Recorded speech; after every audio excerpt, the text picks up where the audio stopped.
It is a gorgeous Sunday afternoon in Southern California. America's Game of the Week. The 3-2-1 Packers rolling in to take on the NFL's remaining unbeaten, the LA Rams. With Troy Aikman and Erin Andrews, I'm Tom Brenneman. Troy, it is rare we ever see Green Bay come in a huge underdog. Can they hang with the Rams today? Well, it's going to be interesting to follow. I think if you look at the Green Bay Packers, knowing that they are coming off a bye week, a lot of emphasis on their ability to run the football. They've done a good job of it when they've called it. They haven't called it enough, and the Rams are susceptible.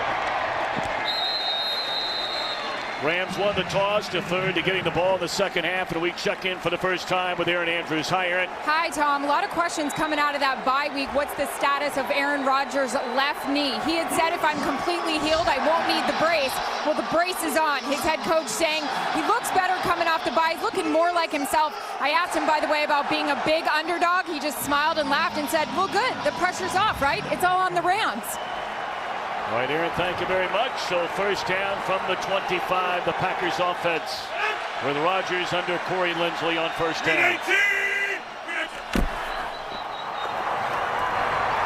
And running room right from the get-go.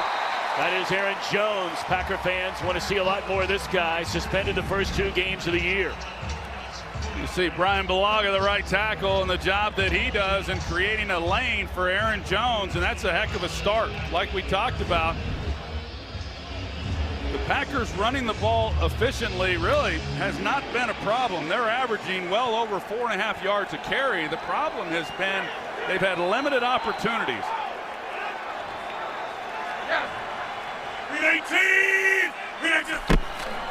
Gain of 14 on first down. They'll put it in the hands of Jones once more. Spun down up to the 45-yard line. Aaron Rodgers, first player in NFL history to have back-to-back 400-yard passing games without a single interception. 98 passing attempts, not one single pick the last 2. Now, this is a guy that throughout his career, he's been awfully good protecting the football. We talk about the run opportunities. Green Bay passes the ball 68% of the time so far this year. Ready, set! First throw today, they put it in the hands of a healthy Randall Cobb. We welcome those of you around the country for America's Game of the Week with the Hall of Famer Troy Aikman and Erin Andrews, Tom Brenneman, our entire Fox crew, along with Mike Pereira up here in the booth. Green Bay on this opening drive, 3 first downs, and now inside LA territory at the 45-yard line after the reception by Cobb, playing for the first time in nearly a month. Run!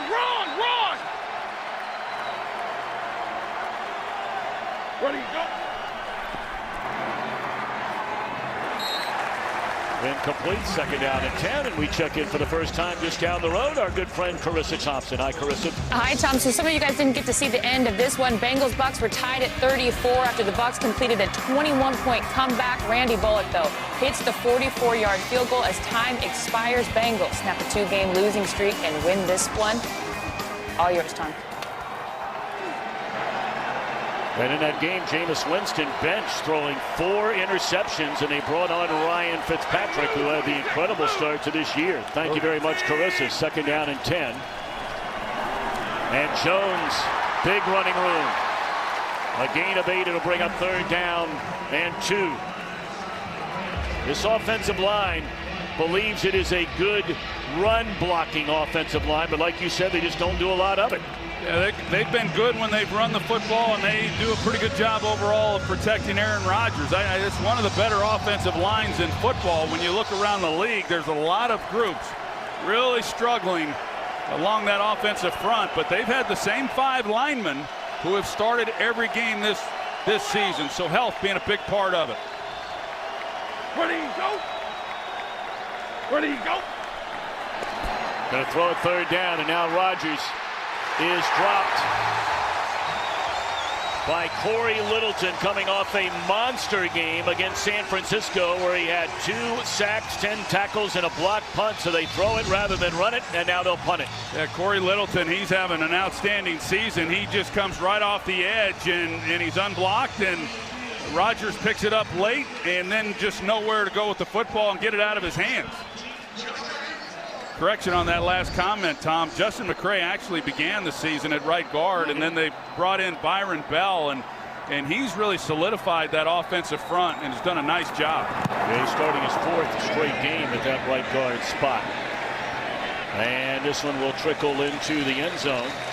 So when we return, we'll get a look at Jared Goff and his high-flying Rams offense, scoreless in L.A. First possession of the game for the NFL's only undefeated team.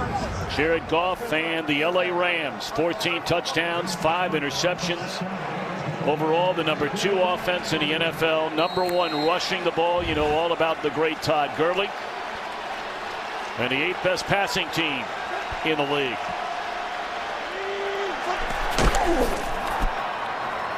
Gurley on first down. And that's what he's been doing all year long. Picking up 4, 5, 6 yards per carry. Only Kansas City and New Orleans scoring more points per game than this Rams team. Well, this is the offensive line that has been able to start all 5 guys, and that's really where it all begins. And that's where it started last year with the transformation of this Rams offense, was solidifying that group. And they're as good as any offensive line in football. Early back-to-back carries, denied first down yardage. A lot of Packer fans here in LA. And for the Packers, 8th overall. They've been very good against the pass, and a lot of very talented but young defenders in the back end of that secondary. Yeah, and because of that, they have given up some big plays this year. That is a first down reception. The rarely used tight end, Tyler Higbee. Only his 6th catch of this entire year.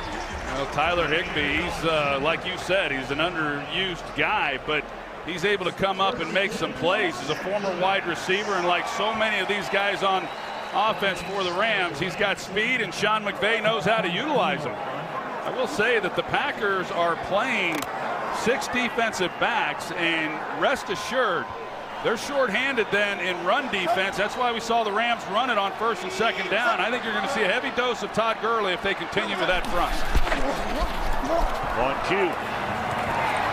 Put it in the hands of Gurley for a yard. What an incredible start he is off to. The reigning NFL's Offensive Player of the Year, just 24 years young, a native North Carolinian.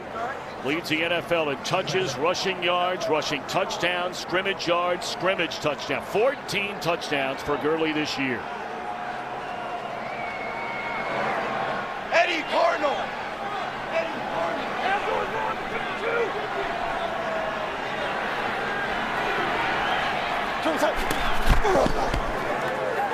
Back-to-back runs for a 2nd straight series, bringing up 3rd down and just short of 5. Talk about Gurley through the first 7 games all time. Only the great Jim Brown had more touchdowns, 15 of them, 1 more than Gurley.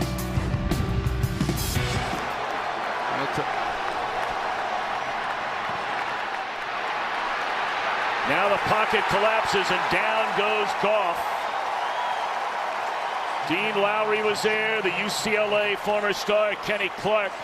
The initial. It's the Packers defense that likes to give a lot of different looks. They go zone coverage here on 3rd down, and they're able to get underneath the throws there in the middle of the field. Goff with just nowhere to go. Initially, it looked like he was going to try to tuck it and run, but they collapsed the pocket, and that's an excellent job of being able to make a stop there on 3rd down.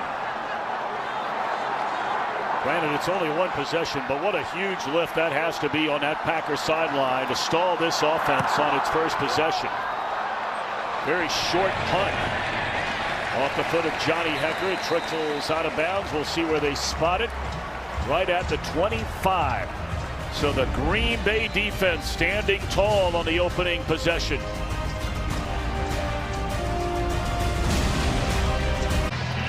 Well, separated by 10 years at birth, Rodgers and Jared Goff, both Northern Californians. Chico, California, the hometown of Rodgers, and Goff from Marin County. But both, of course, staying locally, if you will, to play collegiately at Cal Berkeley.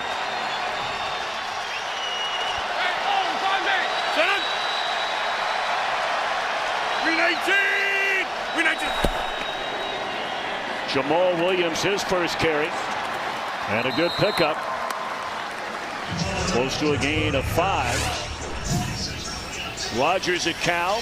They didn't throw the ball nearly as much as they did when Goff was at Cal, but both so good, and of course both #1 draft picks. Rodgers still playing with that chip on his shoulder, if you will, the 24th pick in 05, and Goff #1 overall. They chose him over Carson Wentz. They sure did, and what a difference Sean McVay made in his career. But the two Cal greats facing off here this afternoon. 10 years separated them there at college at Berkeley, and you know there's a great deal of respect that Goff has for Aaron Rodgers, and rightfully so. Rodgers under pressure just throws it away. This is the first Cal versus Cal quarterback matchup in the NFL since November of '83. Ram fans remember Vince Ferragamo went toe-to-toe with Steve Bartkowski. I'll tell you what, you look at the Green Bay Packers now in this first quarter. On the first possession, they came out and ran the ball pretty well, got to 3rd and 2, decided to pass. Nothing there, and came out on this drive and ran the ball with Jamal Williams, and he picks up 5 yards, throw it on 2nd. Now they're faced with another 3rd down situation.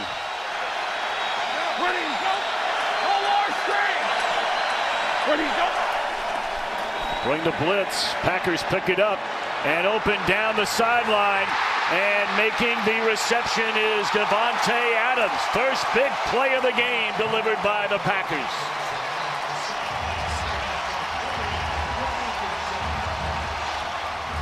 "47 yards to Adams, having a remarkable year." Well, double move. You see Davante Adams and Marcus Peters gets beat. They go man coverage, single high safety, 3rd and 5, and you're anticipating then, okay, well, they're going to go to the chains and just pick up the 1st down, and that's where you get Marcus Peters to bite, and Aaron Rodgers lays it out there beautifully. Adams coming off that game against the 49ers, 10 receptions, 132 yards, and a couple of touchdowns. And now on 1st down, they'll throw it down the middle. Catch is made by Jimmy Graham, and it's a touchdown for the Green Bay Packers.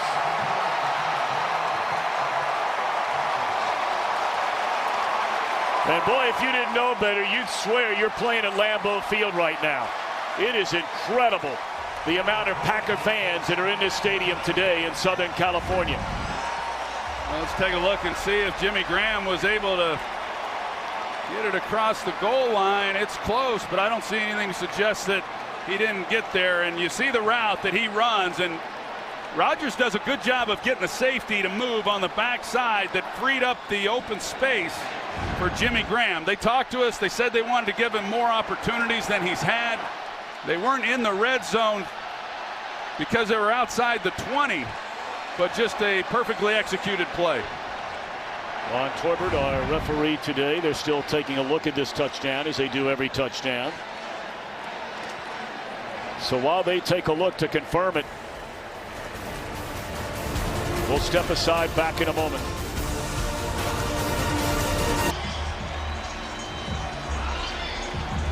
Take a look at Jimmy Graham, and in for the review, he's down there. The ball is short. Ball right here in his right arm, so just short of the goal line, and Aaron Rodgers obviously isn't too happy about that. They've got big personnel in the game right now. I would imagine with Jamal Williams in the game that they're going to come right back and hand him the football and let him see if he can punch it in. Yeah, that's living in Troy Aikman's world back in the old days, right? Get it down to the 1, just turn around and hand it off so they get the touchdown pass. Emmett did have a lot of 1-yard touchdown runs, I will say that. 319! 4 tight ends, and they're going to throw it. And it's incomplete, looking for Graham after all, and that time Peters all over him. 2nd down and goal. Yeah, that's kind of the world we're in, but I think if the Packers want to be regarded as a team that can pound people physically, as Aaron Rodgers, speaking of getting physical, he takes a pretty good look at the end of that play. know, these are the situations. Heck, it's inside the 1-yard line. I'm just talking about this offensive line and the job that they do. Big Byron Bell in there at right guard, and now, of course, they got Kendricks at fullback. And into the end zone is Jamal Williams, so they run it after all, and Green Bay on the board. For Williams, his first rushing touchdown since early December of a year ago in Cleveland.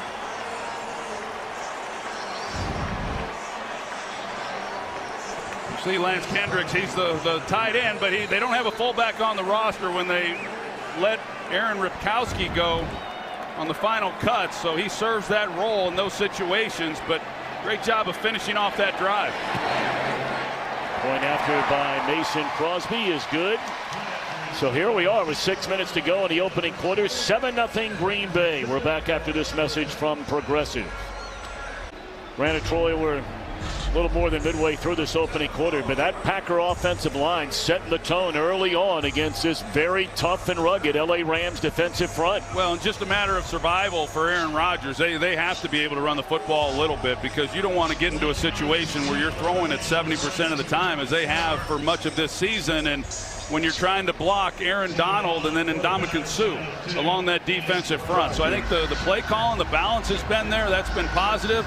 You go play action, you get some looks down the field, but I think that is going to be the key. Now, Wade Phillips has always said he's not worried about the running game, that when he has to stop the run, he feels that they can do that. They haven't done it yet. It's still early. At some point in this game, I think he's going to have to be able to do it. Blake Countess to bring it out from the end zone. And great coverage by Green Bay.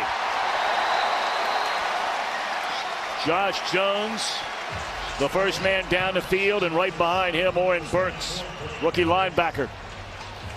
3rd and 5, the key play on that last drive. Yeah, the key play, and with the blitz, like I said, you get the one-on-one, and Marcus Peters he bites on the double move. Devontae Adams gets a couple steps. It's a good pickup right there by Jamal Williams on the blitz that gives Rodgers all kinds of time. It's the big plays that set up the scoring opportunities.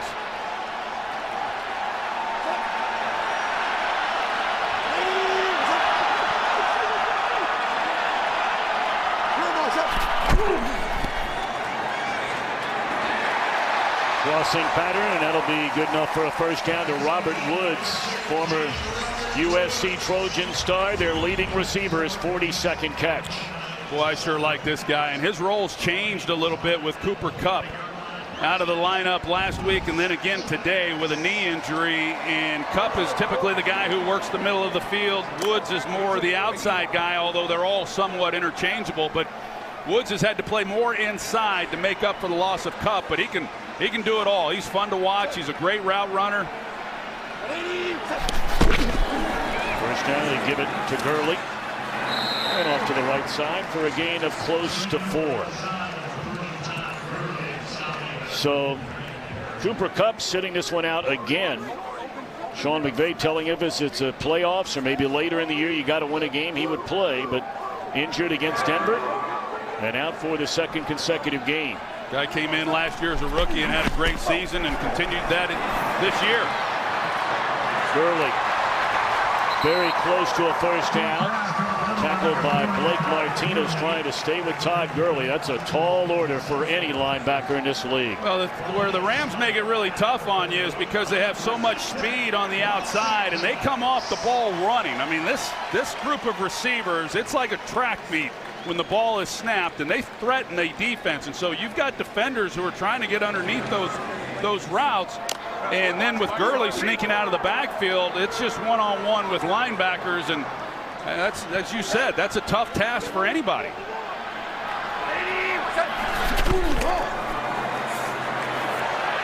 Matthews tracking down Goff.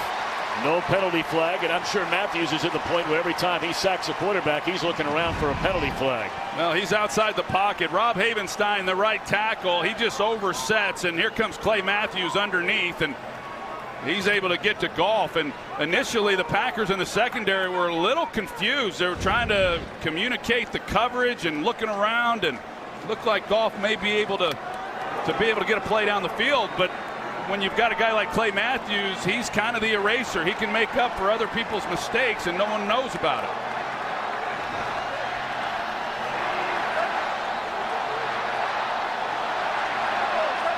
Goff on a 2nd down and 10. And incomplete.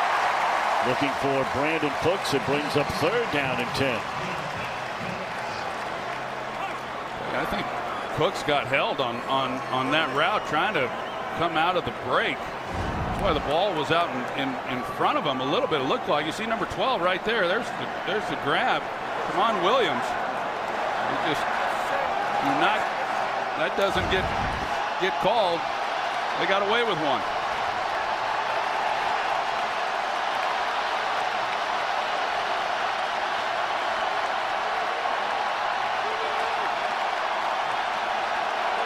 Watch off the edge. Brought back into coverage. But down goes Goff in the arms of Blake Martinez.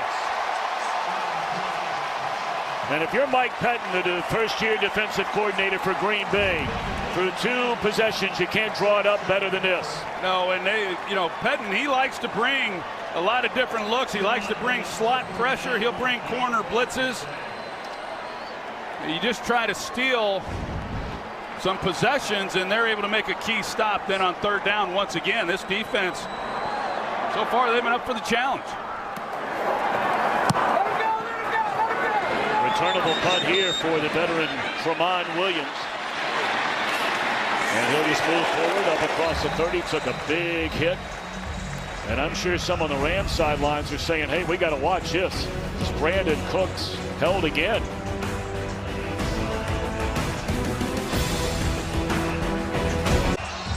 Beautiful shot of the Los Angeles Memorial Coliseum. Our aerial coverage brought to you by State Farm. What a sports day in greater Los Angeles here today, and most of it right here on Fox. I spent my 21st birthday here at the Coliseum playing against the USC Trojans. Yeah, it was not a good day. It was not? It was not a good day. What about the night? Was that any better? It was a little better. All right, yeah, good. I was a college That's all that student, matters so, at the end of the day. That's not all that matters. We lost a chance to go play in the Rose Bowl. You know I'm kidding. Of course, right here on Fox, Game 5 of the World Series. Joe Buck, John Smoltz, and company standing by over at Chavez Ravine. Rodgers, 1st down, wide open. Down the middle of the field to the 45-yard line. The rookie out of Notre Dame, Equanimeous St. Brown. Well, they've got good-looking young receivers on this Green Bay team. Yeah, and for a young guy, that's a good route. You see the way he comes up and he kind of stair-steps Marcus Peters, and that's what then allows him to have that separation. And he was so open that even a ball from Rodgers that was behind him, he's able to adjust and make a play on the ball. And I know last week against San Francisco, Equanimeous St. Brown, he made a heck of a catch that helped set up their game winner in that game. Yeah, that was a huge 19-yard reception leading to that game-winning field goal. Rodgers can still run it, and tripped up. After about a 5-yard gain, it'll bring up 2nd down. Yeah, they go man coverage, and so obviously nobody then accounts for the quarterback. And maybe a little bit healthier Aaron Rodgers, he's able to get away from that because there was a lot of open field out in front of him. You see the knee brace there. And, yeah, like Aaron Andrews reported before the game, he said if he's wearing it, it's because it's still not 100%, not quite right.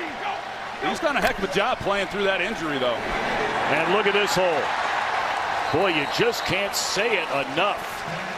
Clearly, Mike McCarthy and the game plan coming in is for this offensive line to challenge this Rams defense, and so far they're winning those battles up front. Well, David Bakhtiari and Lane Taylor on that left side, they do a double team, and they get some real movement on that left side that there's been some really nice holes for these running backs. They're rushing for 7 yards per carry on 7 rush attempts so far. They'll give it once more. This time to Aaron Jones, and he's down to the 25, another gain of 5 yards. Well, when you look at the Packers this season, they simply have not run the ball much on first downs either. And that's a good place to start. And for the most part in this game, they have run the ball on first down. A couple play actions there by Aaron Rodgers, but the surprising part about it is when they have run it on first down prior to this game, they were one of the best in the league, averaging over 5 yards a carry. And that's the case again here this afternoon. So you start putting a lot of pressure on a defense, and it opens up a whole lot of things within the play action game. It's time they pitch it to Williams, trying to turn the corner, slow down, and maybe picks up a yard. It'll bring up 3rd down and 5. Littleton was there. Longacre was there for the Rams defensively. And that should be the final play of the opening quarter. This Rams offense coming into this game had played 28 quarters of football. They had scored in all but 3.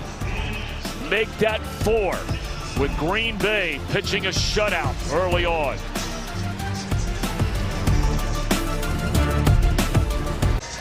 Today, the Rams' crucial catch game. Rams hosting 230 cancer fighters and survivors on the field during our player introductions and the national anthem. Also teaming up with the American Cancer Society, having cancer fighters and survivors in a suite deck.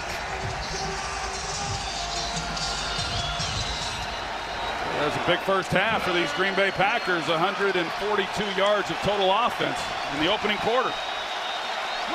And the lowest offensive output in a single quarter offensively for the Rams in this their 8th game. 3rd down and 5, and they run it. And short of the first down thanks to Littleton. So now a 4th down and 2, and out comes Mason Crosby in the field goal unit. Boy, they'll keep you guessing. They threw earlier on a 3rd down and 2, and now on a 3rd down and 5, they run it.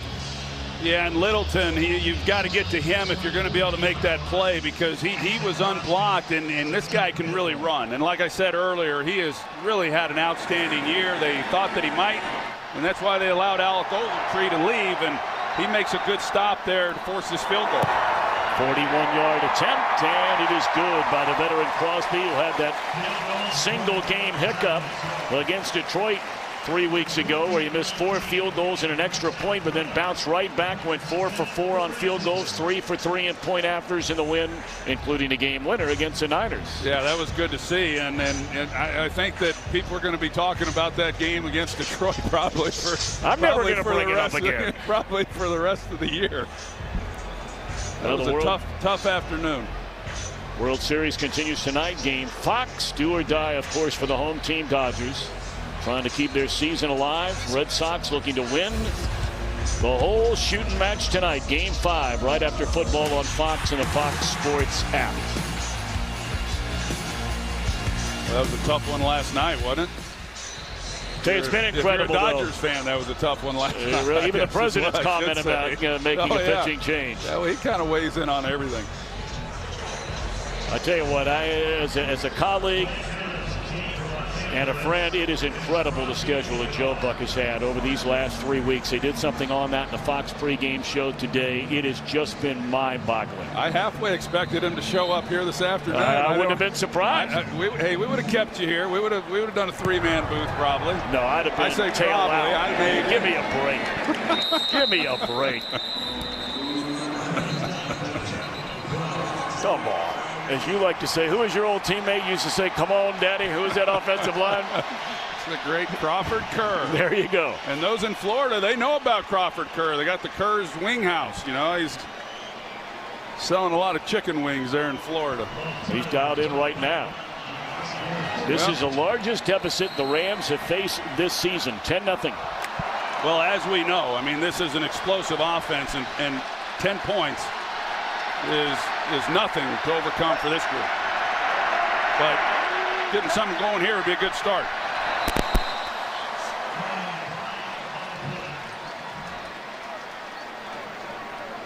It's the offsides against Lowry. Infraction. Defense, number 94. 5-yard penalty. First down. Lowry's first 2 years in the league has played a lot of football, but he was a backup to Muhammad Wilkerson when this season began. But then Wilkerson injured, goes on IR, and now Lowry back in that starting lineup for the Pack. I like Dean Lowry. I've liked him now for a few years, and he plays hard and does a really nice job. He just got to play hard once the ball snaps.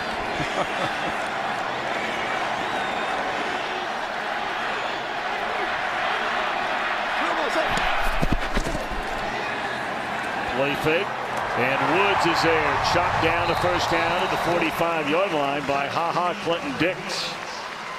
This is the routes. When I talk about Robert Woods, he's an absolute technician. You see the release, he gets up the field, and then he goes across, and there's just no wasted movement. You don't see the head looking back when he's at the top of the route. I mean, a lot of young receivers could watch him and Brandon Cooks and learn a lot about the art of running routes. Play fake again to Gurley, and again to throw it. And that time Martinez step for step with Gurley, maybe a gain of a half a yard. Well, the Green Bay Packers, they continue with their 6 defensive backs. They, dime coverage, and with that, they want to try to match up. They had a chance with Josh Reynolds across the field on the deep cross. He slows down. I don't know if he saw the ball then come out or Goff looking elsewhere. I don't think Goff ever saw him when he was going through the middle of the field, but the Packers have stuck with the 6 defensive backs. Like I said, normally you'd like to try to run the ball against that. They bring the blitz, and now Goff has to throw it away. 3rd down and 10.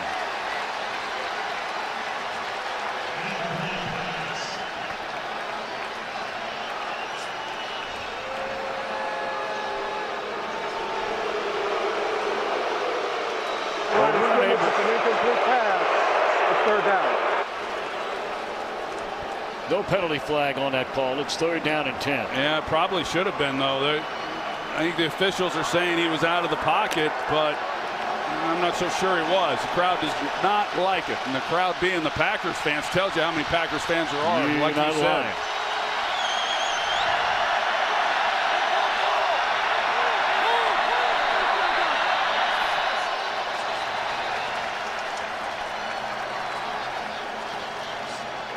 Looked like the Rams rather called a timeout as a play clock was winding down. It calls its first charge timeout of the half. There's the tackle box there, and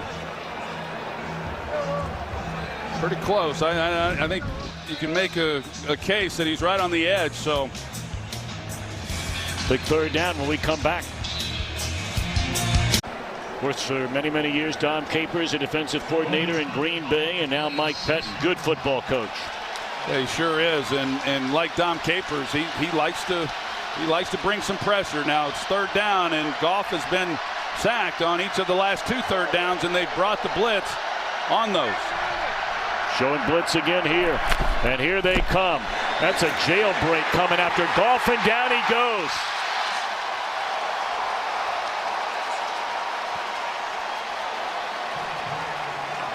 Kenny Clark and Clinton Dix. Clark has turned into a major force for Green Bay. Here he is right here, number 97, Kenny Clark, and he works through the center, Sullivan, and he's just got a straight shot. They pick it up otherwise. They do a good job, the Rams do, of picking up the blitz, having enough blockers, but they are unable to block Clark, and what a heck of a player he's turned into. Boy, you're not lying. Number 1 pick out of UCLA, your alma mater. And a 3rd straight punt. Johnny Hecker has gone most of the games this year where he hadn't punted 3 times in a single game. Let's go back to the sack. Yeah, you see Kenny Clark, he got away with a little bit of a trip there, which is what got Goff on the ground. But hey, Kenny Clark, he came into the league, like you said, out of UCLA, a young guy, just 20 years old, and had to grow up a little bit and kind of learn how things were done, but a really talented player, and was coming on really strong last year and has had a heck of a season already this year. But how about the Rams? The last 3 3rd downs, Goff has been sacked. We're going to have to figure that out, because on all 3 of them, Mike Pettin has brought the heat. Green Bay with the football and a 10-0 lead from their own 17-yard line. Excellent protection. And they dump it off to Montgomery out of the backfield. First time we've called his name today. That'll be a gain of maybe a yard. You know, they do rotate these backs through. Right now, like you said, Ty Montgomery, he's in the game. And, of course, Aaron Jones, he started. And then they bring in Jamal Williams. And each of those guys has something that they do a little bit better than the other. Of course, Ty Montgomery in the game now, he gives them more big play ability. He's a pretty dynamic guy. Former wide receiver. Well, they made that conversion in 2016. He wound up leading the team in rushing and also added 40 receptions. Blue 58! Blue 58! They're going to run it. And not much there this time.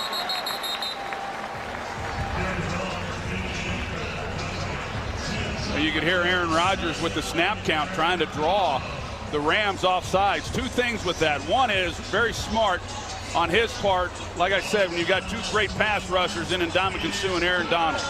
Secondly, it's rare when you're on the road where you're able to use the snap count like that and the hard count. And so that we talked about it. There are a lot of Packers fans here.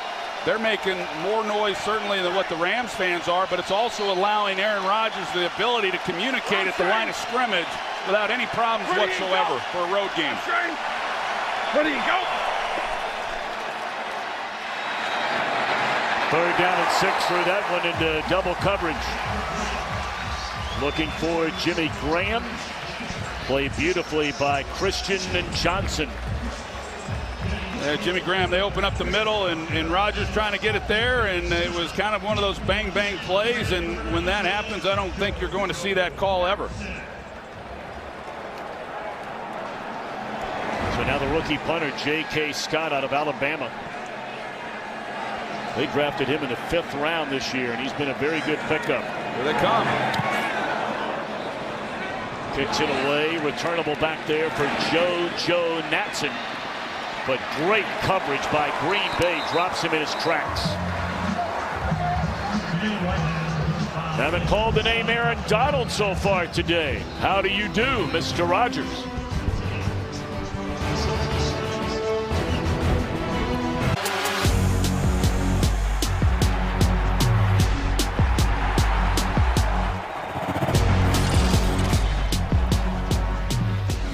Welcome back to Southern California, America's game of the week.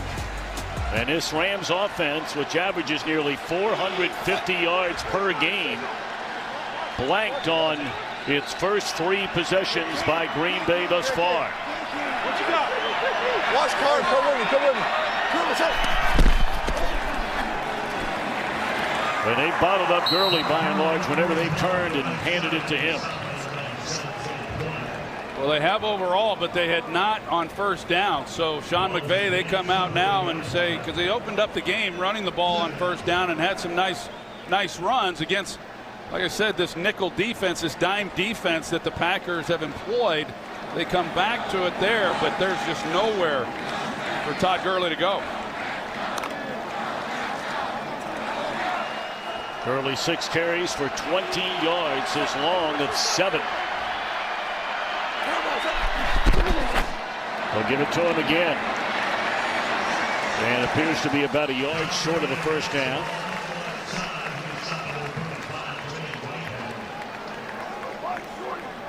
Todd Gurley, he really is something special, as everybody knows. He's as complete a back as you'll find. Le'Veon Bell's another one of those type guys. Great runner, tough, physical, and then to be able to do the things that he does in the passing game, he is really something, and they have sure utilized him.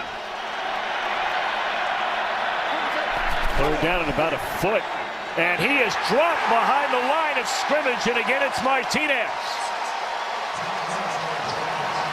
Oh my goodness, what a start for Green Bay on defense. We're going to see the blocking here and how he gets pushed, and so Martinez has a free run. They've got the right tackle, Havenstein, and then Higbee's over there, and because of the crash on that side, it opened up Martinez to be able to get into the backfield and make a play. So what a job. They're on 3rd and short, forcing another punt. for the Rams. Oh, here's Hekker, and they pull off the surprise, and Hekker in his career has always been known for that. He's now 10 of 17 in his NFL career with a touchdown and 1 for 2 now this year. Yeah, you always got to be aware of it with Hekker back there, and Sam Shields, he's the one who came off the ball. Kevin King was the one out there on him, but he turns his back. He never even sees the throw. You see Kevin King, he's running with Shields. He doesn't even know that the ball had come out of the hand, and that's great execution. So now on first down, they're looking for the big one.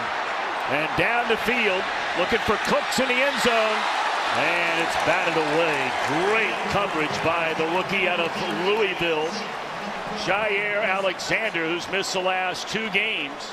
But they are very high on him. Well, they sure are. And then for a game like this against the high-flying Rams, they're thrilled to have him on the field today for the first time in a couple weeks. Like you said, initially Brandon Cooks, he slowed down, and so did Alexander.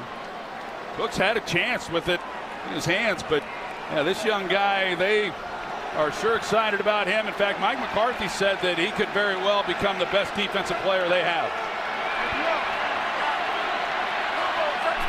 Second down after the fake punt. Crossing pattern and under heavy heat once again is Goff. He was looking for Gerald Everett. You know, the Rams utilize their tight ends with less frequency than any team in the NFL. I mean, they're virtually non-existent in this offense this year. Yeah. And now third down and 10. Well, Gerald Everett, he got banged up a little bit in camp. There was talk that they may go to some more 2 tight end packages. I'm not so sure that's the case when you've got these receivers that they have, but don't go to sleep on those tight ends, either one of them, because they're both capable of getting down the field. Only a 3-man rush this time. And Gurley dropped it.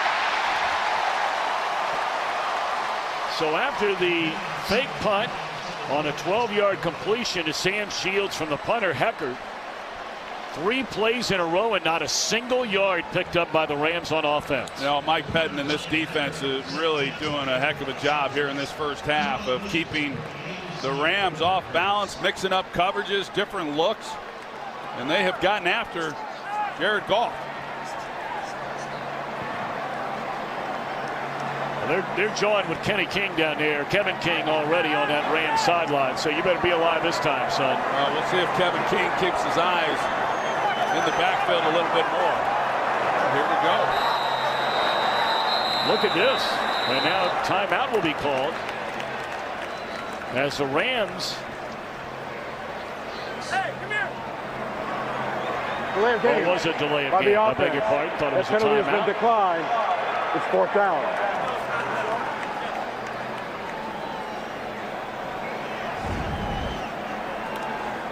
You see the play clock there, and whatever they had up their sleeve, I would imagine that just went by the wayside with that penalty. Tucker will punt it this time, end over end, trying to pin him deep, and that he will do. Beautifully done by Hekker. The Green Bay Packers shutting out the Rams midway through this second quarter. And nothing, 7:16 to go until halftime. And Troy Aikman, are you as shocked as perhaps many watching today at what Green Bay has done defensively? Well, yes, that's been the surprising thing to me. I thought that the Packers, the challenge for them would be moving the ball and keeping pace with the Rams, but instead this defense has done an outstanding job here in this first half. First time today we've called the name of Marquez Valdes-Scantling, another rookie along with Brown, and both of those guys have seen a lot of playing time with the injuries the last 3 weeks to both Randall Cobb and Geronimo Allison. Yeah, coming into this game, 10 of Valdez-Scanlon's catches have been in the last 2 weeks, like you said, with the injuries to Geronimo Allison and then Randall Cobb. And, you know, that's good work for them, young guys, and they'll be relied on more as they move through this year. But I know that Aaron Rodgers is certainly happy to have his veteran receivers back today. Play action. Rodgers fires. What a throw. Oh, goodness, to Randall Cobb, right by the ear of the defender, Troy Hill, and a Green Bay first down. Well, initially, he's trying to take a shot on a deep post down the middle, but the Rams covered up pretty good. And once Rodgers had to slide up, that's a long way to try to give your guy a chance. And then he comes back to Cobb, where the defender just simply, first he falls down, Troy Hill, and he's not able to recover, and Rodgers puts it on him nicely. So here they were backed up inside the 5, and now they got some room to work. So they go back to the ground, they do. And there to bottle it up. Michael Brockers, second down coming up. Here's Carissa Thompson. Thanks, Tom. So, Troy, you'll appreciate this. I tried to tell Tony he wanted nothing to do with it. History in Oakland, Adam Vinatieri's 25-yard field goal is good. He now passes Morton Anderson for most points all time. The backstory here, Tom, is that Tony Gonzalez wants nothing to do with kickers. Yeah, I saw you guys this morning. I was a little surprised by all that from my man Tony Gonzalez. You accused him of a bitter old player. Such a likable guy, you know, to have such anger now that he's out of the game. You know what I'm saying? I mean, you let him have it the first minute of the show. Liz, 10!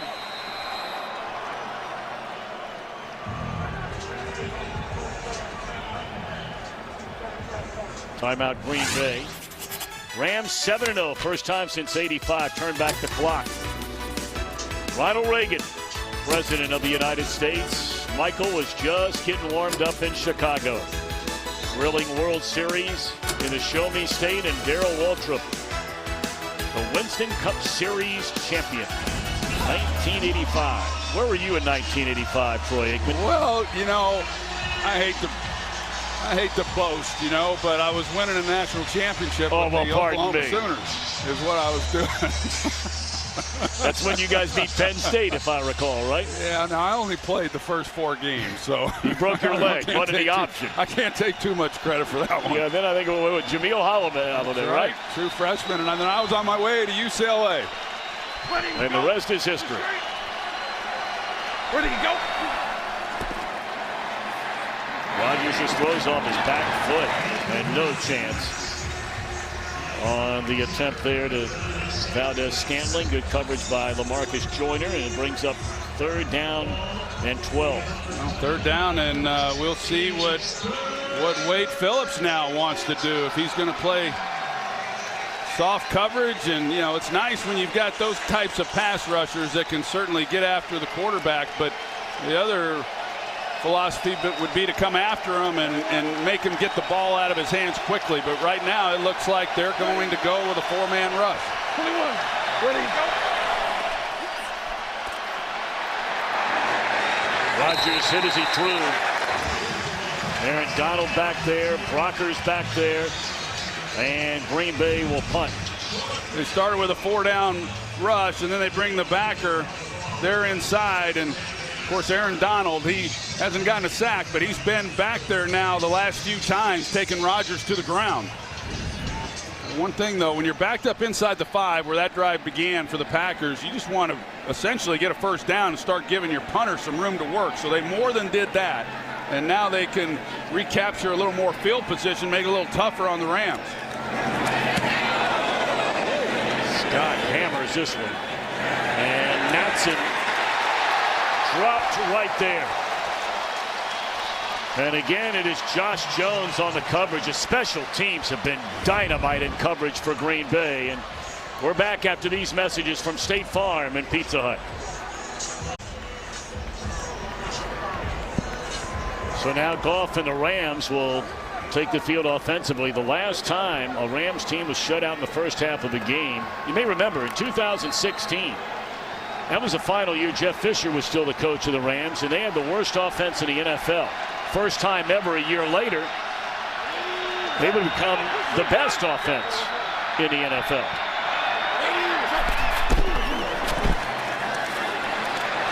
early. Wrapped up after a gain of 5.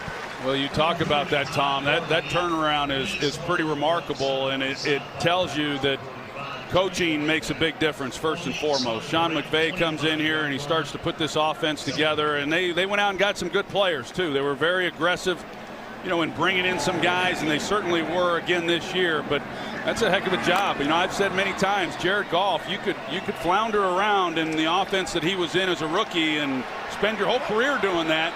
And he's fortunate that he got with a guy who really understands the position and how to put together an offense, and he's thriving in it. That one broken up. Outstanding coverage again by Jaire Alexander on Brandon Cooks. Yeah, and that's not easy on the rookie, Jaire Alexander. You're talking about one of the quickest, fastest guys in all of football. He's with him step for step. That's outstanding work. It's no wonder that the Packers are so high on him, and now we're faced with another third down where they're just 1 of 6. And wide open as they hurried up to the line of scrimmage to get that play off is Josh Reynolds. He's filling in for Cooper Kupp, and that's a first down. It's only the second third down conversion of this game by the Rams. Well, the Packers bring a late blitz up the middle, and then they voided a zone, and that's right where Josh Reynolds was running through, and that's why he was as open as he was.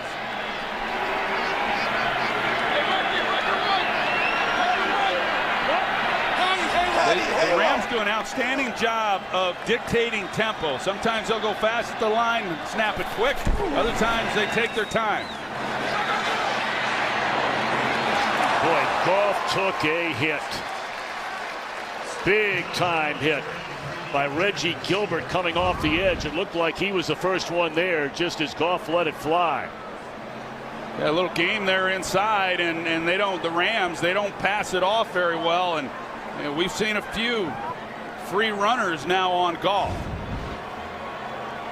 You see now they go to huddle, and they're kind of taking their time. If they sense the defense starting to try to communicate, or especially if they try to substitute, they'll get up and they'll snap it pretty quick.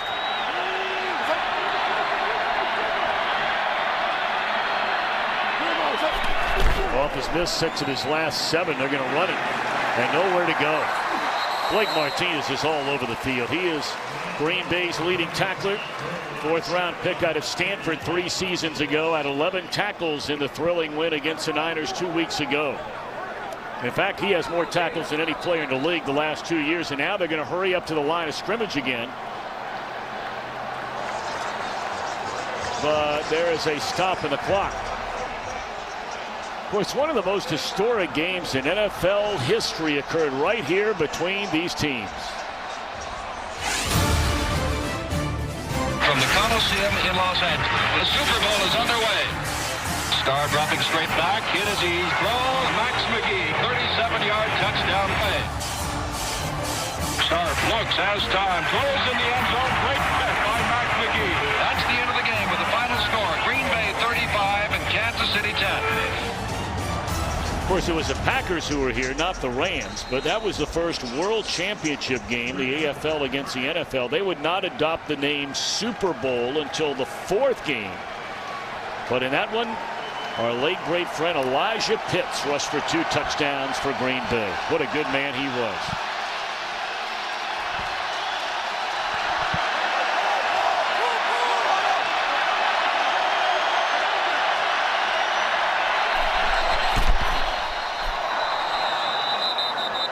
On a 3rd and 10, they'll blow it dead before it ever starts. Los Angeles calls its second charge timeout of the half. 30 seconds in lane.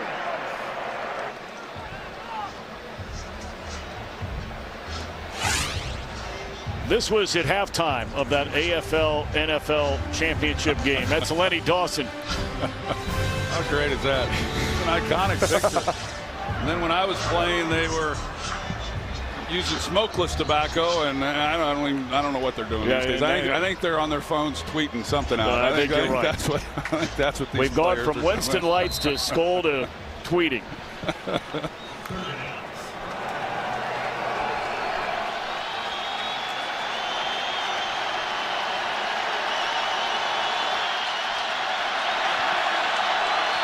Third down and 10. 3:10 to go until halftime. Goff fires down the middle. Incomplete. Boy, they're going after Jair Alexander, and they keep coming up empty. This rookie has come to play after missing the last 3 weeks. Well, sure has. He gets physical at the line of scrimmage, and initially it looked like Robert Woods had a chance, and Goff sees it and gets the ball out. He takes another hit. Kenny Clark, he's right there, but Jair Alexander never even sees the ball, but he's able to make up the ground on Woods and force another punt for these Rams. And Green Bay going to get it back one more time to try to add to this 10-0 lead. But how good is Hekker? You could make an argument he's been their best player on offense so far today. 1 for 1 with a pass completion, and twice has pinned Green Bay inside the 5-yard line. Well, that was great work by Sam Shields, keeping that from going into the end zone. So many times you see these guys on a perfect punt, and they just lose their minds. And he's able to stay in, it looked like anyway, and pin them down in there once again. So the other one, their previous drive started on the 4-yard line, and now they're starting on what looks to be inside the 1-yard line. It's great to see inches. Sam Shields back out playing again. Packer fans remember him well, an undrafted free agent in 2010, and we're going to check in with Aaron Andrews about his story. Healthy again. Good for him. Yeah, no question. And when he came to the Rams, he was not a lock to make this team. And he earned it, got an opportunity, had a start, and to keep Talib Wynn down, and he's doing a nice job on special teams and still contributing some on the defensive side of the ball. That's going to be a safety.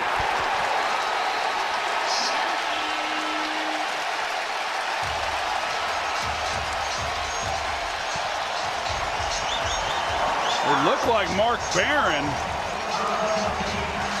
is the one who got there first.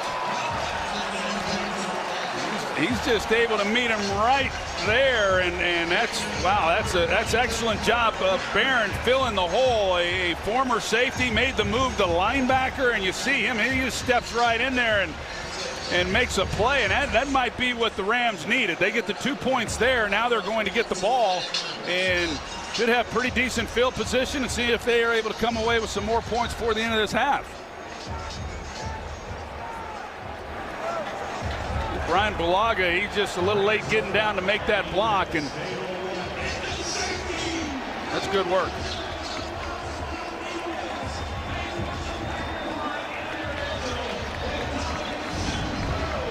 Well, we're talking about Sam Shields. Aaron Andrews? Yeah, just to add about him, Tom, I spoke with him before the game, and he flat out said to me, I was shaking on my way to the field today. He said he was so nervous during pregame earlier, as you can see here, just embracing all his old teammates. He said, this was hard for me today. This was my family for 7 years, and obviously what happened with him is in his head injuries, he's very thankful he could come back to the game, but he said this was a tough one. I asked him when it would calm down. He said, as soon as I put my Rams jersey on.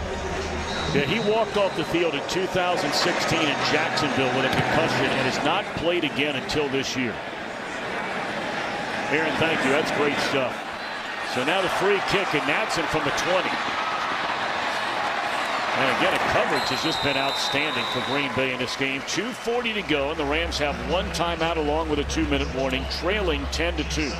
You know, the Sam Shields talking about how close he was to these players, and when you go around and you visit all these teams, not to suggest that other teams aren't close, but there is something special about playing for the Green Bay Packers, and the players really unite together. They do everything together. There's not as much in Green Bay, Wisconsin as maybe there is like in Los Angeles and other New York, of course, and other places around the country. And so these guys spend a great deal of time. They kind of create their own fun and their own moments, and they get to know each other very, very well. So it's always been a close locker room all the years that I've been covering the Packers. Such a great place, Green Bay. At Lambeau Field. Gurley on the first down picks up 2. James Jones, very, very close, not only as a teammate, but personally to this day with so many Packers, and especially Aaron Rodgers. Yeah, and it helps too when you get even closer when you're winning. And they've won a lot of football games for a long time in Green Bay, Wisconsin. All right, what's coming up at halftime just down the road on the Fox lot, fellas? Coming up on the Visa halftime, the Colts try to put out the Raiders, and we'll catch you up on all the early action, including the Jags and Eagles over in London. Slide on into home. The Visa halftime comes your way right after this. You making a prediction on Game 5 here, Mr. Aikman, where you have the Dodgers and Clayton Kershaw taking on David Price and the Boston Red Sox. You want to make a prediction for that one tonight? Do I? Yeah, do you? No. Okay. Man, you really changed. Okay. You and I have been doing this for years and years. You'd have gone on record as saying my guy Kershaw is delivering the goods tonight. Well, Kershaw is, everybody knows it by now. Went to the same high school as Matthew Stafford, right where I live in Dallas. Gurley lunges forward and picks up a first down. Well, this gets interesting. Like I said, it could have been a big change of momentum there with that punt by Hecker and the job that Sam Shields does keeping that ball out of the end zone, which leads to a safety. Now with the Rams with plenty of time, and they get the ball to start the second half. Goff able to step out of trouble and throws. It looked incomplete, yet hit the ground. Big fella Mike Daniels, dominant force on that Green Bay defensive front. Say, it looked like Brandon Cooks was trying to say that he got it. He's pointing now. He's pointing up. But they're out of timeout, so they can't challenge. Mike Pereira, you're up here in the booth. What do you think? Well, it looks to me we're going to take a look at that. They actually do. It is the Packers that were out of timeout. My fault, Troy. Hands underneath. In the field of an incomplete pass. Looks to me like he's got it with the shoulder down. Looks like a catch to me. That's a good job of getting his hand underneath there. And how about the assignment by Jair Alexander? That was still really good coverage. He's been on Brandon Cooks a lot today. McVay has only had to challenge 8 times in his very short head coaching career because they're blowing people out most of the time. And he's challenging this play.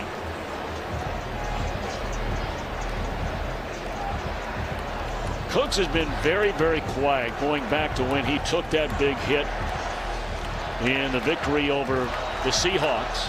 He's only made a total of, 6 catches in the last 3 games.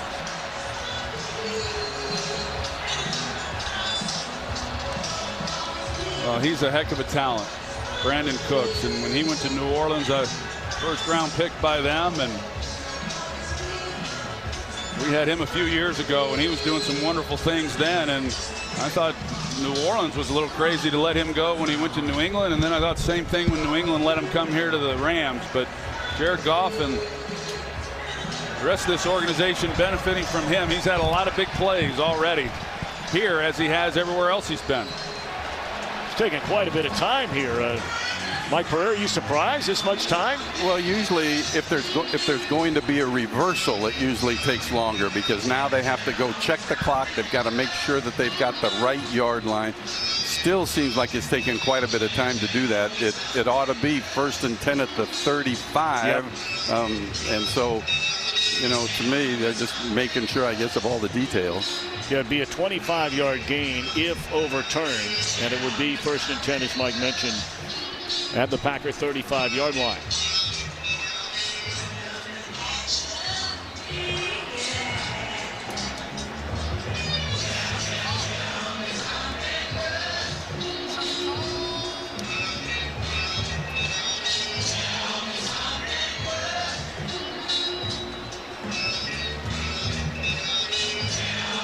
And now the officials will make sure they're all on the same page, and here's Ron Corbett.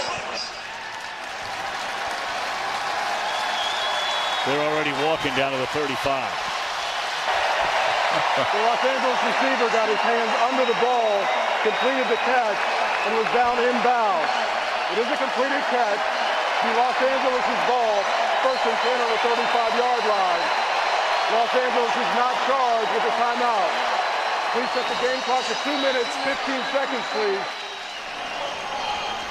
All right, so they overturn it. 2:15 to go. Rams have a timeout left.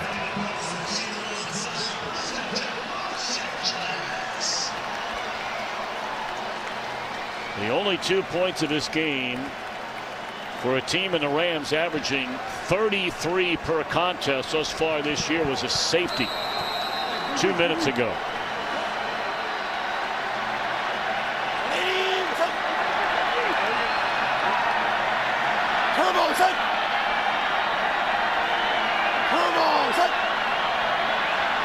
Showing blitz, Blake Martinez.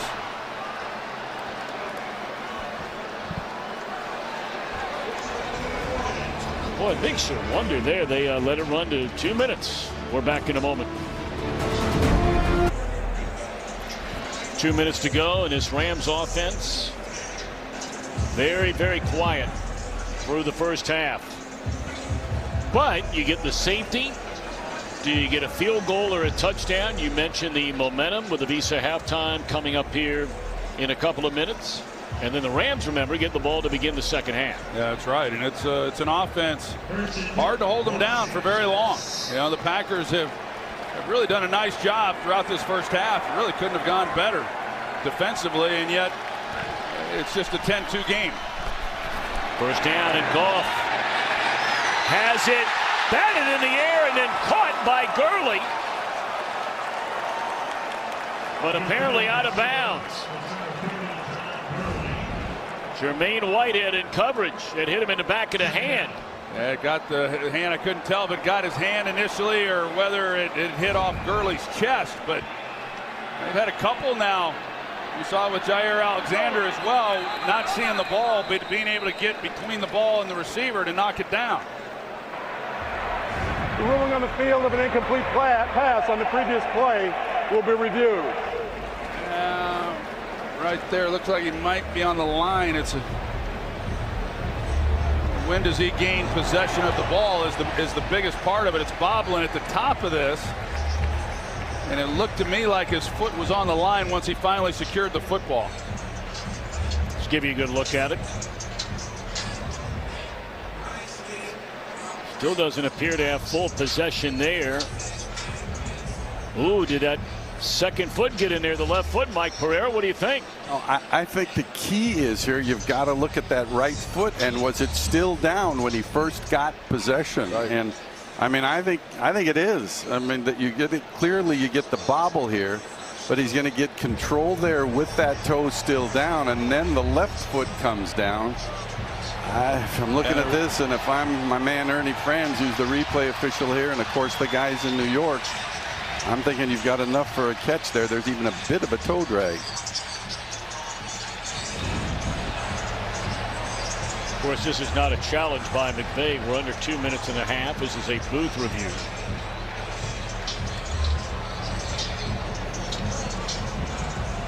So you would, in essence, have back-to-back.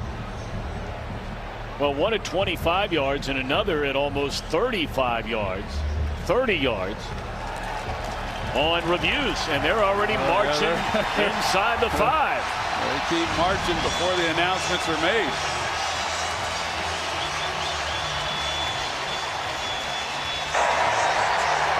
The Los Angeles receiver established control of the ball, got 2 feet down in bounds.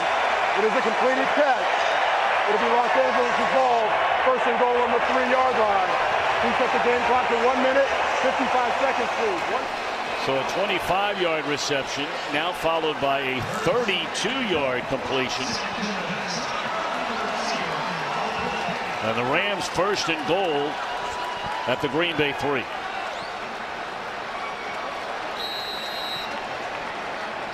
Gurley, 11 rushing touchdowns, has 14 touchdowns to lead the league overall this year.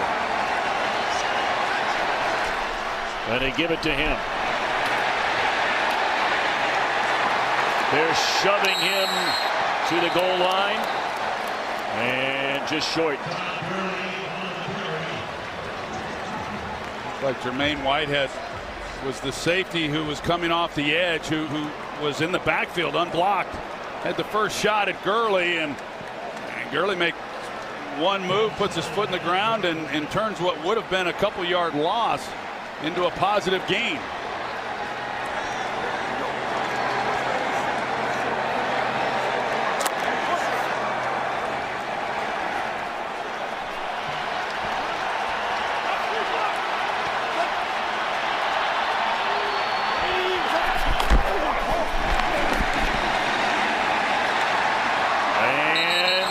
The goal line once more, but apparently just short is again Todd Gurley. Yeah, the one thing about it, assuming they get it in here on 3rd down, and whether or not Sean McVay views this as 4-down territory, by not getting in on 1st and 2nd down, they are taking some time off the clock, which is a good thing when Aaron Rodgers is the quarterback on the other side. Rams have a timeout left. We're at 30 seconds to go. 3rd down and goal from inside the 1. And they hurry up. Empty backfield. And they're going to throw it. And it's a touchdown for Josh Reynolds.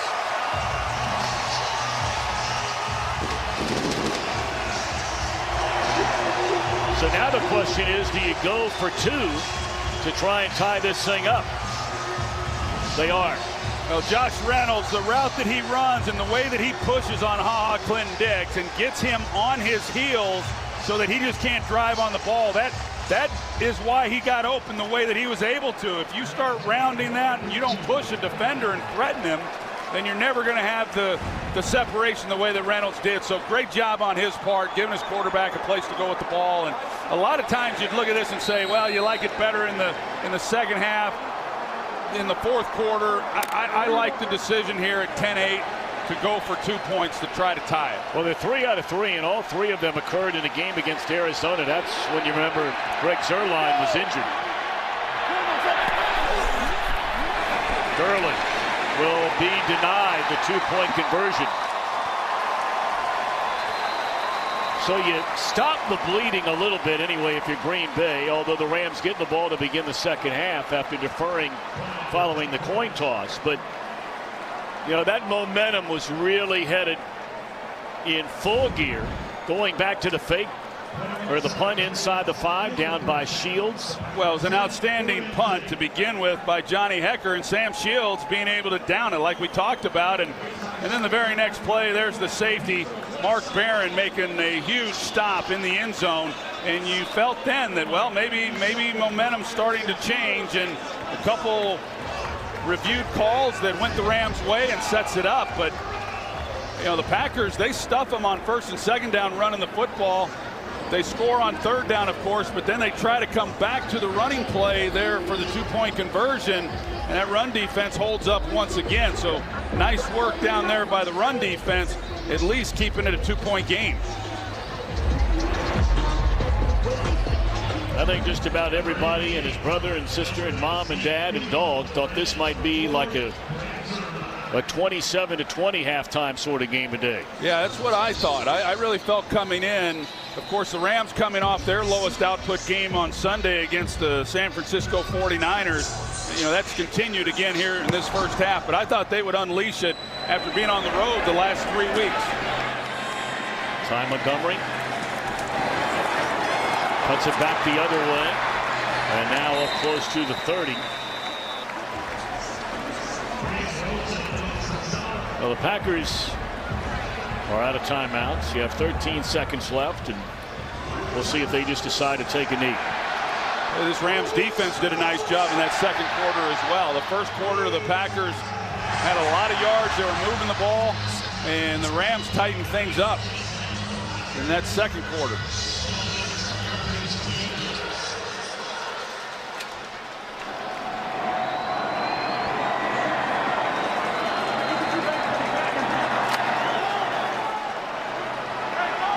Well, they're setting up in shotgun. Well, they better secure the inside, because if they're going to try to get something down the field, you better block Aaron Donald. Well, they're just going to hand it off to Montgomery, and that's the way the opening half will come to an end. And certainly a surprise to any and all. 10-8 Green Bay. And the play of the first half presented by DirecTV. More for your thing. That's our thing. The only touchdown of the half by the Green Bay Packers. Jamal Williams, his first rushing touchdown this year. But the Rams get 8 points in the final 4 minutes of the opening half, and a 2-point game at halftime. Gang standing by. America's game of the week. Should be a thrilling second half in Los Angeles.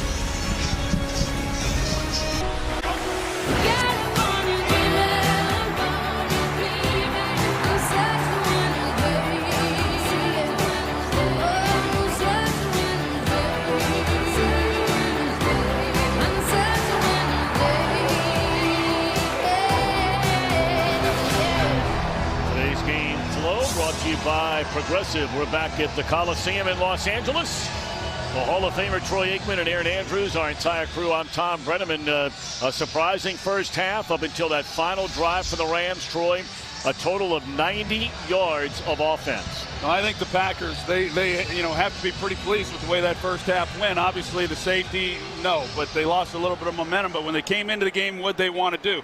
They wanted to be able to control Todd Gurley. They were able to do that. His longest run in the first half, just 7 yards. And then offensively, they wanted to be able to strike more balance, run the football, and they did that very, very well. So although it's a tight game, a lot of football left to be played at 10-8, I think the Packers overall got to believe that they have accomplished what they set out to do, at least through the first 30 minutes. And the Rams will be getting the football to begin this second half. Yeah, and I think this is a big possession. I think especially for this Green Bay defense that, after the Rams were able to make a few plays and then get 8 points and cut it to a 2-point deficit, that they are getting the ball to start this second half. Can this defense make a big stop right away and get the ball right back to their offense? Be catching up with Aaron after this second half kickoff. And here with the coaches, Sean McVay and Mike McCarthy, had to say at halftime. So here we go to begin the second chapter from the Coliseum in Los Angeles. And bringing it out, Countess about 7 yards from his own end zone. And a bad decision. Up to the 20-yard line. Here's Aaron. Tom, thanks. Sean McVay using the word efficient. We need to be more efficient on defense and offense. For his defense, he felt like they were very happy with the way they were able to settle in towards the end of that first half. He said, we're going to stick with it. Offensively, he just said not much success there on the early downs. We need to keep doing it. Obviously credited Green Bay's run defense, which Mike McCarthy very happy about. He was telling us they spent a lot of time working on that run defense heading into this game. For the Green Bay Packers offense, he said, we just got to stop with these negative plays here.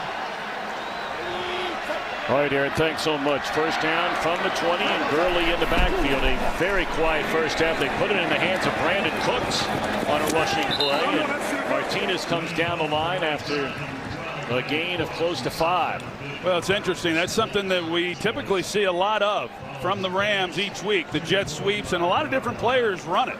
That time, Brandon Cooks, but in today's game, we have not, and it's not always a handoff either. There's a lot of deception involved with that, and try to displace defensive players to create some lanes. We'll see what they start trying to do with that, and if we see more of it here in the second half. Rams punted on their first 5 possessions of the opening half. Boy, they pick up the blitz, and it's incomplete. Certainly Goff felt the heat. Todd Gurley sees that late, but you see here in the middle and in the trenches, and they're able to get to Goff, but he had some time, and that's the one thing when you study Goff. He has a tendency to miss some relatively easy throws. Hit as he throws there. Jump ball and great coverage that time by Kevin King. Second round pick a year ago. So to begin this second half, much like the opening half, the Rams will punt it. That's good coverage. There's been good coverage. It looked to me like Cooks might have gotten his hands on this ball, and he does. Not an easy catch, but it hits him in the hands. And Kevin King, like you said, he's been a guy who I've liked in getting ready for this game. He's got some size to him. He runs well. The Packers over the recent years, and again this year, they have invested a lot of draft capital in their secondary. And it seems like they have so many guys, though, that are hurt. And King would right at the top of that list, going back to his rookie year.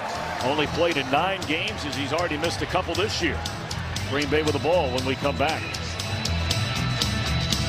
Some may be wondering why we see so much of the SC influence, if you will, the SC logo under the Rams. And, of course, this is the home of the Trojans in the Pac-12. They had so much fog, and the grass was so wet early this morning, they just couldn't make the change overnight.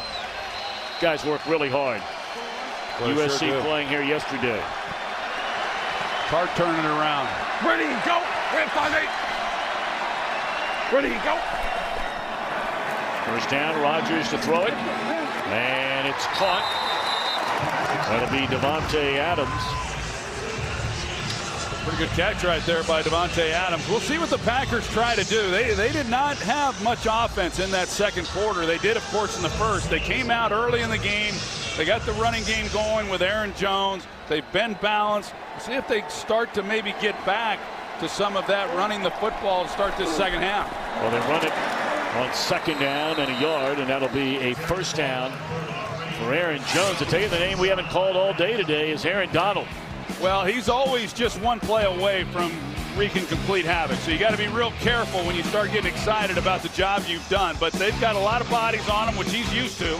And normally 4 hands aren't even enough. But he's still always around the quarterback. He's an amazing player, and it's why he's the highest paid defensive player in football. In the hands of Randall Cobb, back healthy again, and basically a wide receiver screen for all intents and purposes, and that'll be a gain of 8. That's good work, and that's what they were showing early as well. Get the ball out quick, help out those offensive linemen, put it in the hands of a guy who's really good in space, and pick up good yardage. Well, you just can't talk enough about what it means to Aaron Rodgers in Green Bay not having for basically a month Randall Cobb and the emerging Geronimo Allison. Ready, go. That one floats out there, and Cobb gets on his feet and is able to get a first down across midfield to the 49.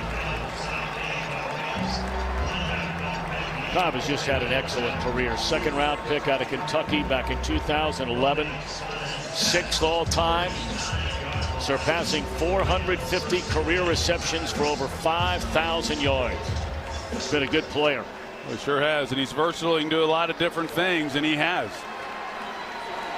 21. Ready, go. 5 seconds.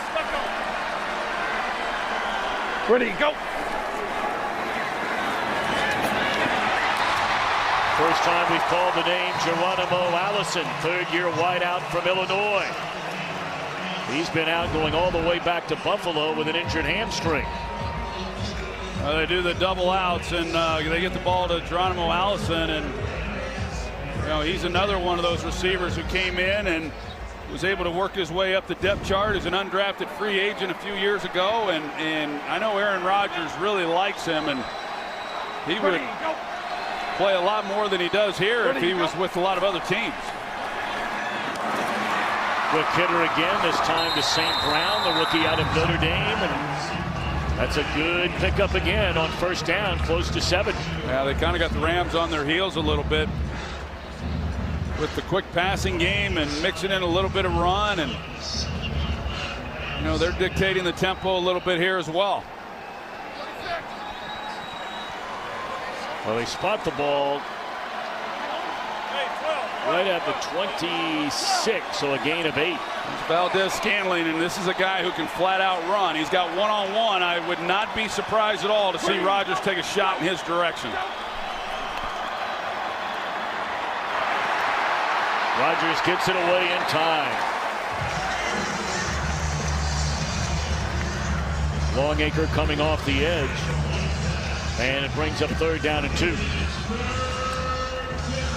Yeah, Bakhtiari is Longacre working against him, and they run another twist, and those twists can be problematic sometimes for those offensive linemen, and they turn him loose.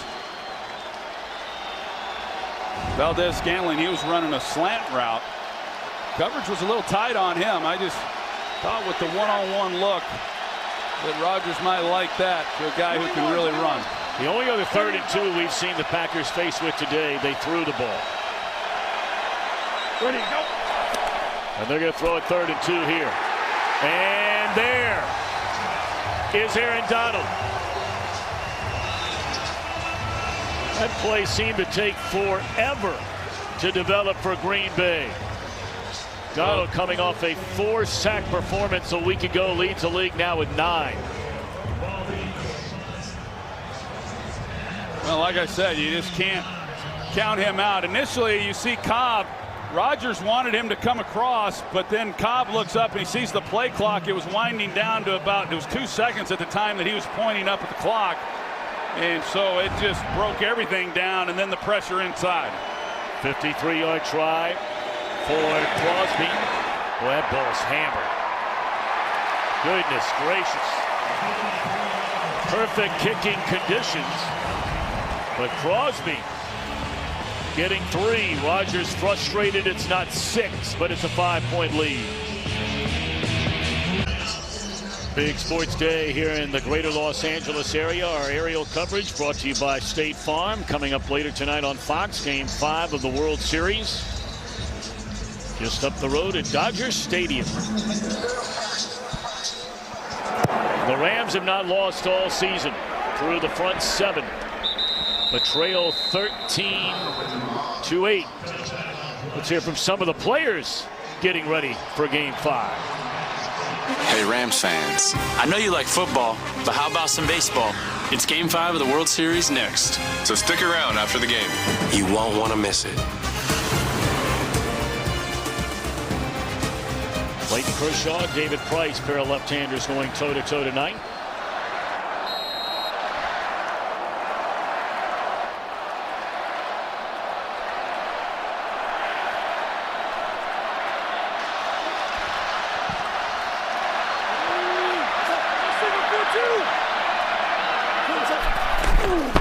First down on the ground to Gurley. That's his best run of the game. Picks up 11. His longest run before that one was 7 yards. 14 carries, 45 yards for Todd Gurley. Yeah, now Jared Goff and this offense are going to pick it up a little bit and see if they can't get something going. Change up the tempo just a little. Birdman.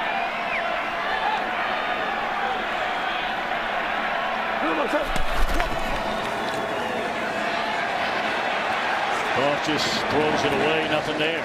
Everybody on the complete other side of the field that he might have had an eye on. I tell you, the Packers have really done a nice job. They've been in their sub defense, meaning they've been in 5 and 6 defensive backs throughout this game, and they just have not given Goff many places to go with the ball. When you talk about Robert Woods and Brandon Cooks, those two guys combined just have 3 receptions. Todd Gurley's the leading receiver, and then they've held up, like you said, well against the run in those fronts also. Goff fires and batted down, and once more it's Alexander. We mentioned he's been out the last 3 weeks, and what a game he's playing today. He's playing really, really well, and there's just been no maybe got a hold there. It looked like maybe now the officials have missed a couple of the holds against these Rams receivers. Looked like Alexander may have gotten away with one there also, but he has played well today. Blitz coming, and they get it away and left all alone the tight end Gerald Everett, and that'll be a first down for the Rams to the Green Bay 42. A big 3rd down conversion for Goff and the Rams. Yeah, you see Clay Matthews here. He stays inside. They carry the other receiver up the field, and it allows Everett then to be wide open in the flat. Looks like Clay Matthews may have had a broken assignment. 22-yard gain, and now Goff looking down the field, going to run it. He'll tiptoe out of bounds at the 35-yard line.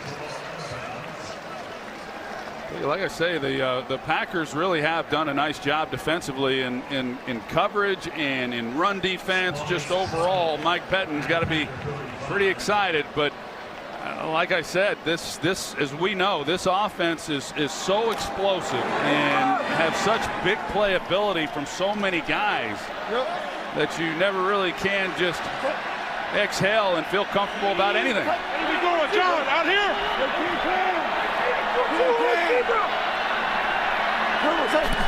Scramble picks up 7.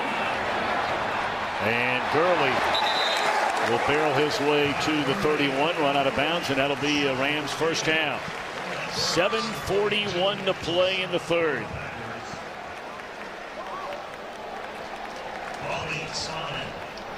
Green Bay well aware that Chicago won today, Detroit lost, and Minnesota a very tough assignment later tonight. Hosting Drew Brees and the Saints. Gurley across the middle. Will he find the end zone? He will again.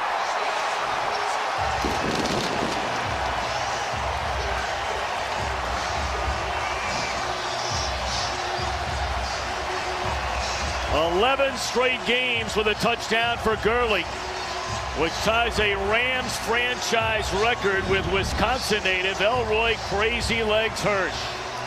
Well, they run everybody across the field to the left, and the Packers react to that. You see all the Rams receivers are going from right to left, and then Gurley just drags underneath all of that. He gets lost. That's why he's as open as he was, and then he's able to get it into the end zone. So, like I said, this Rams team, they can come at you in a lot of different ways, and they do it with a lot of different looks. And that time they freed up Todd Gurley for the touchdown. They're going for the two-point conversion. They failed on their first try, but again, the touchdown pass to Gurley, the two-point conversion to Gurley. Just dragging across the middle of the field, and no one can stay with him. So the Rams lead for the first time today, but a long way to go in America's Game of the Week as Rodgers and company will try and answer.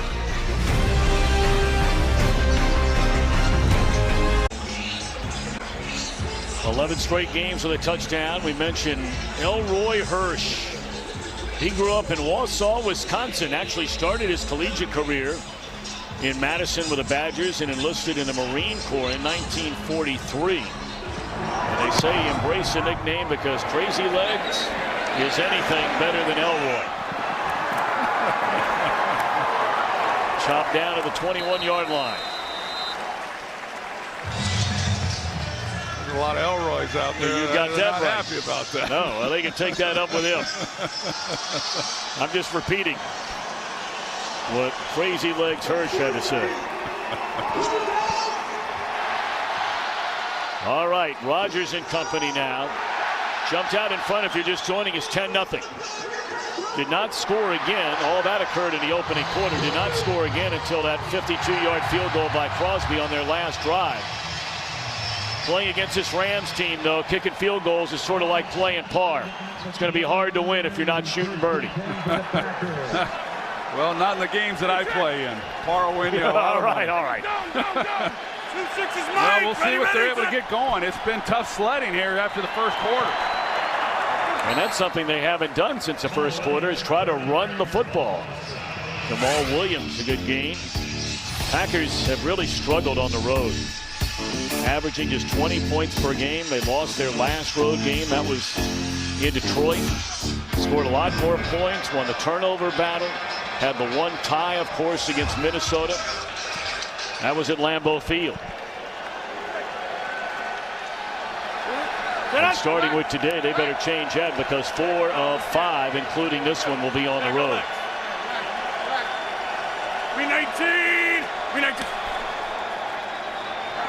Pump fake one way. And that throws short the other way as Rodgers took a hit. Looked like Ndamukong Suh. Yeah, that's exactly who it was. Ndamukong Suh, he's right over the middle, and he splits a double team and forces Rodgers to have to get the ball out just a little bit sooner than what he really wanted and not being able to make an accurate throw. Yeah, you combine Suh and Donald, and when Suh cranks it up and when he wants to give it everything he has, he's almost unblockable. And most of the time, the pressure comes from the edges with edge rushers for the Rams. That pressure's typically inside. They're coming after Rodgers. No chance for a completed pass, and looking for a flag was Adams. Excellent coverage by Marcus Peters on him. 3 and out. They force a 3 and out. Let's take a look at it and see. There definitely was a grab there at the end. I don't know if the official deemed that an uncatchable ball or not. We've seen a few calls now, or lack of, with some contact on receivers on both sides.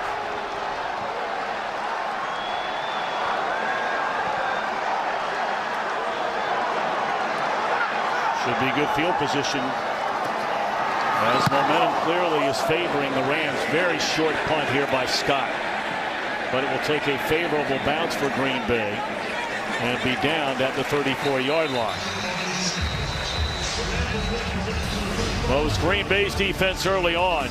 Now all of a sudden the Rams, led by the secondary of Peters and company, a 3-point LA lead. Well, Troy Aikman, you get the feeling right now that if Green Bay's going to hang in this thing, and look, it's only a 5-point game, but this defense needs to stop because momentum clearly with the Rams. Yeah, and probably more importantly, the Packers offense needs to get going. I think you've got to be pretty happy with what the Packers have thrown out there defensively against this offense. Malcolm Brown in the game. They fake it to him and throw it down the middle, and a catch made by Cooks across midfield. Every ball, though, there's Jair Alexander and like we've talked about it, he has done a heck of a job. Brandon Cooks is a hard guy to cover. I mean, he is pretty slippery, and yet Alexander has been in his hip pocket throughout the day. This is Brown, powerful runner to the 42. We were talking about the NFC North, and Minnesota will play later tonight. That's going to be a tough one in Minneapolis against Drew Brees and the Red Hot Saints. Detroit losing earlier today. Chicago bouncing back with a win, beating up on the Jets. That figures to come down to perhaps the final weekend of the year. And all those teams are still very much in the wild card race in the NFC.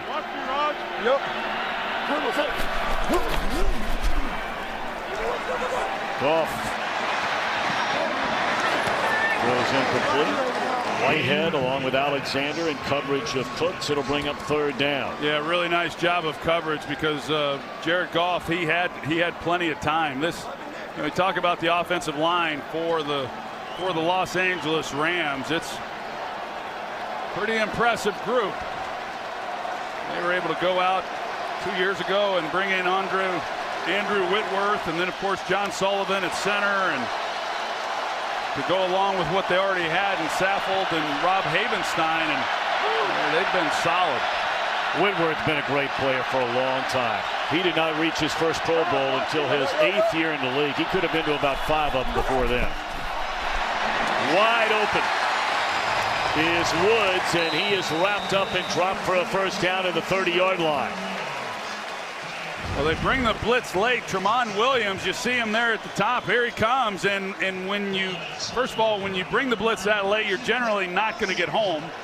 And Whitworth was there to pick it up, but then you also void a zone, and that's why it was such an easy completion. Fackrell coming off the edge and is able to beat Whitworth. One of the rare times Whitworth has allowed a sack over the last 2 years. Fackrell had 3 in one game, you may remember, against Buffalo. That's his only other sack of the year. 3 in the one game, and now he's able to get home and just a speed rush around the outside. Maybe Goff could have helped him out a little bit if he's able to step up, but Fackrell, one of those guys, a young player who has come in and he's done a pretty good job of being able to apply a little pressure in the pass rush. Goff's been hit more in this game than any game all year. What a throw that is. Penalty flag in the secondary, and still on his feet is Everett. And he's down to the 5-yard line, but again, a penalty flag is behind the line of scrimmage. It's going to be against the Rams. It's coming back.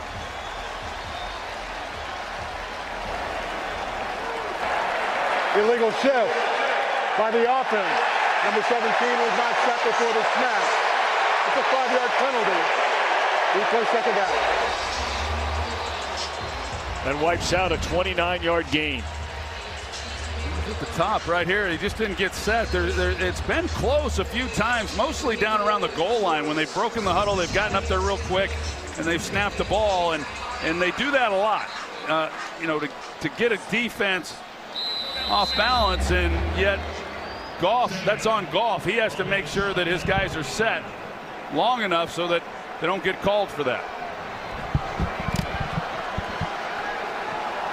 All right, so after the penalty, you take it from 2nd and 14 and now 2nd and 19.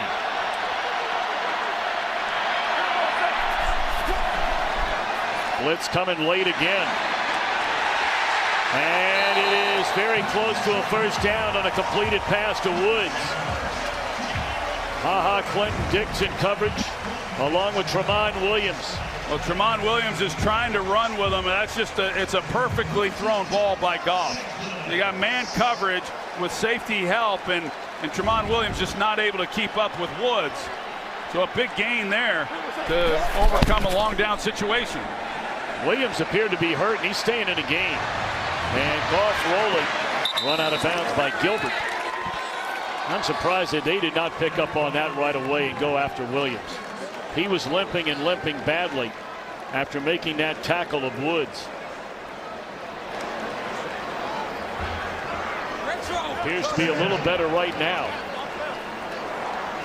Guy's been around and played a lot of good football for a long time. He's played some good football on some really good teams here in Green Bay, and he bounced around a little bit, found his way back, and he's been good for these young guys. He's a real pro. He's been good for so many of these young players that they have back there in the secondary. 8th play of the drive, and a touchdown to Reynolds once again.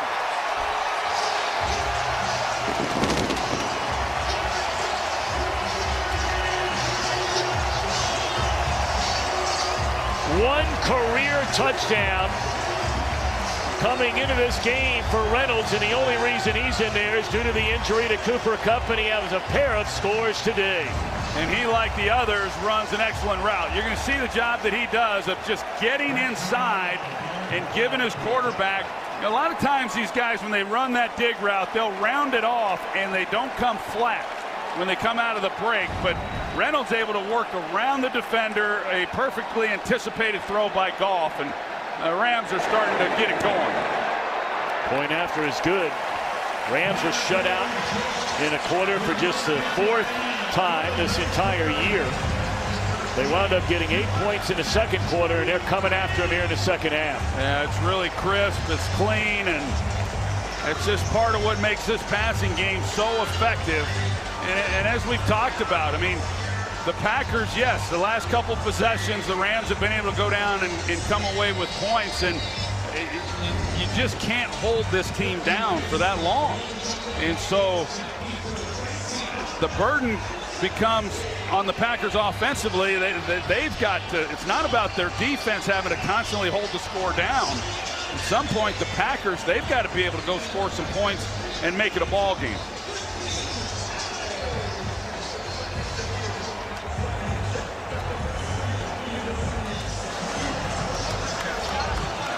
So still a long way to go in this one. We have a quarter plus, and it's a 2-possession game. 10-point lead for the Rams.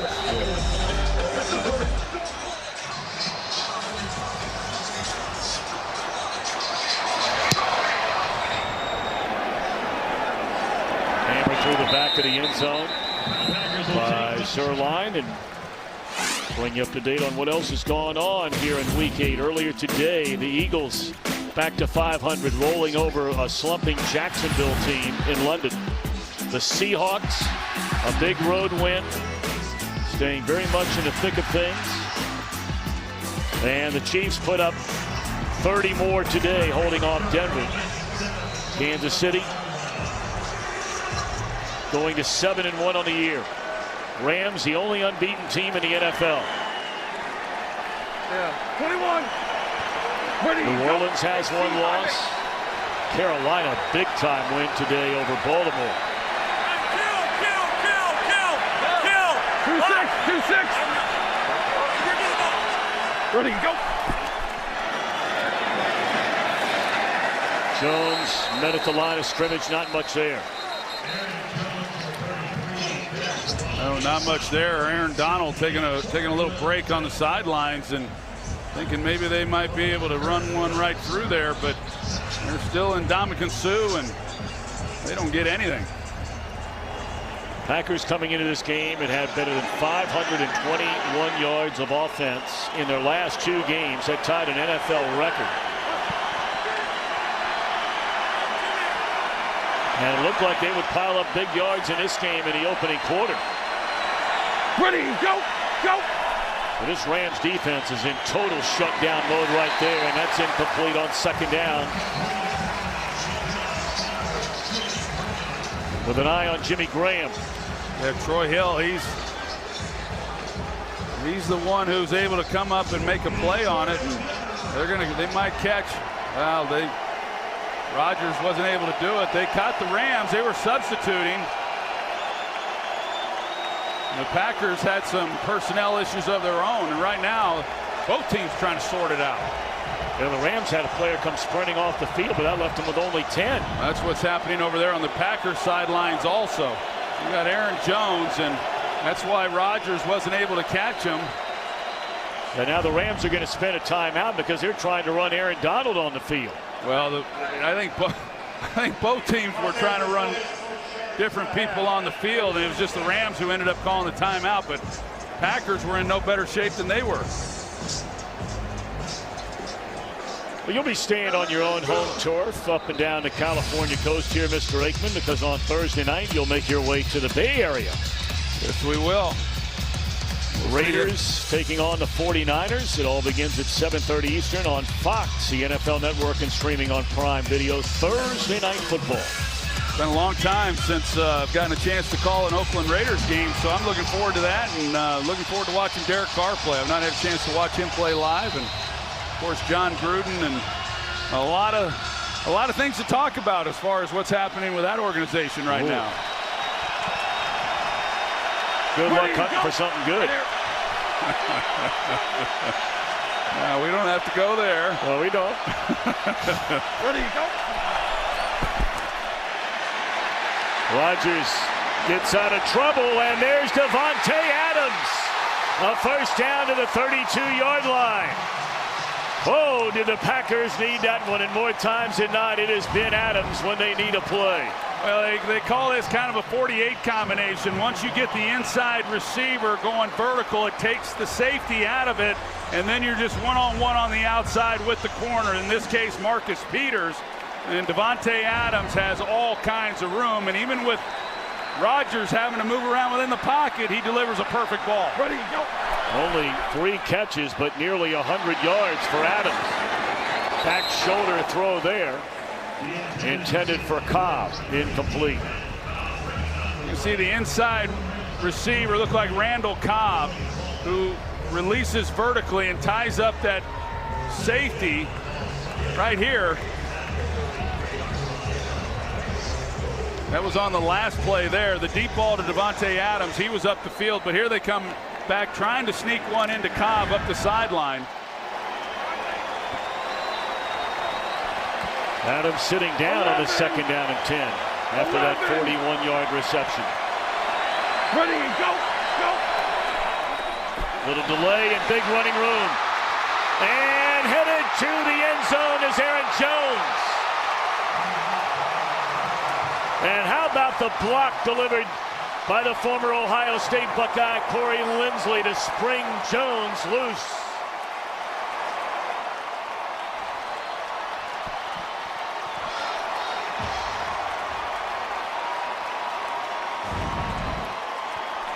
Well, you're going to see Lane Taylor and Corey Linsley, the job that they do in the crease that then is there, and then it's just one-on-one. It's Aaron Jones one-on-one on John Johnson, the safety, and he makes him miss. Touchdown. Point after is good, so the Packers needed an answer, and they get it. Had the big 3rd down conversion on the 41-yard play from Rodgers to Davante Adams. Well, there's the big play that set it all up, and just outstanding job with the design of the route. Rodgers being able to buy some time and then come back with Aaron Jones finishing off the drive with a touchdown. That's good stuff. That is the longest run by a Packer this season. Same yardage as the number on his jersey. Well, he just tied his season high in carries at 11. So none of these running backs have really been able to carry the bulk of the runs, and they have given Aaron Jones more opportunities today. And he rewarded him with that 33-yard touchdown. 11 rushes, 82 yards. And the Packers have run it today a total of 18 times for better than 5.5 yards per carry.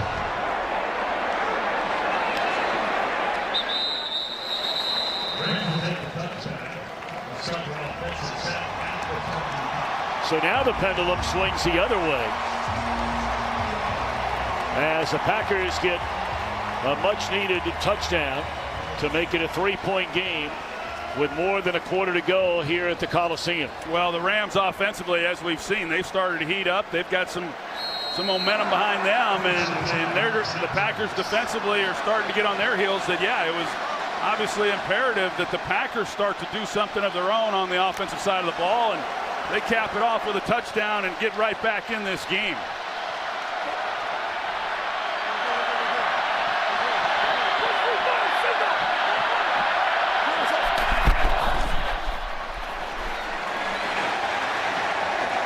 Strong run on the final play of this third quarter by Gurley. That'll be a gain of 8. Hey, we got a good fourth quarter coming up here. 23-20. Off to the fourth. Back after a word from your local Fox station.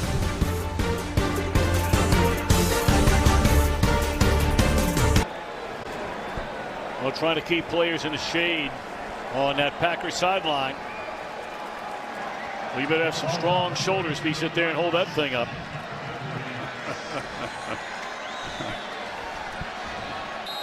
We're the Coliseum in Los Angeles. The Rams 7-0 on the year. And they are in a battle for the second time in their last 3 games. They remember this was the final in their tight win over Denver a couple of weeks ago.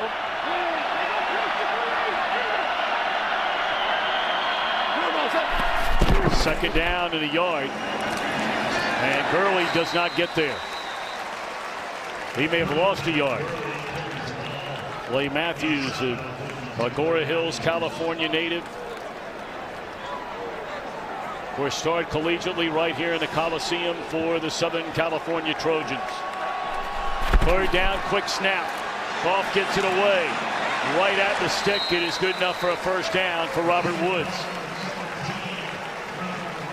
Well, you called it, Tom. The Rams, they immediately go to a quick snap, and the Packers were trying to get situated, and that's where the Rams are really good. They see you starting trying to communicate and make adjustments, and they get up there and they just snap the ball and they get the first down. Goff all day to throw it. And there's Brandon Cooks. He beats Alexander. Well, it's almost not even fair, Tom. Jair Alexander has really done a great job. But look at this route by Brandon Cooks. He shows that he's going to the post and gets Alexander completely turned around, coming to the corner. And that's what I talk about when you watch these Rams and their ability to get in and out of breaks and cut the way that they can. Cooks has been doing it his entire career. Robert Woods, he can do it as well. Cooper Kupp, who's not playing, they are awfully good at threatening the defense. 32-yard gain, and they give it to Gurley. And he is wrapped up by Reggie Gilbert.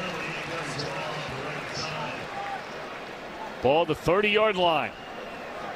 Well, the Rams, like I talked about, they have certainly gotten some momentum after they got that safety. They've had 4 possessions since then, and they've scored 3 touchdowns, and they're marching once again.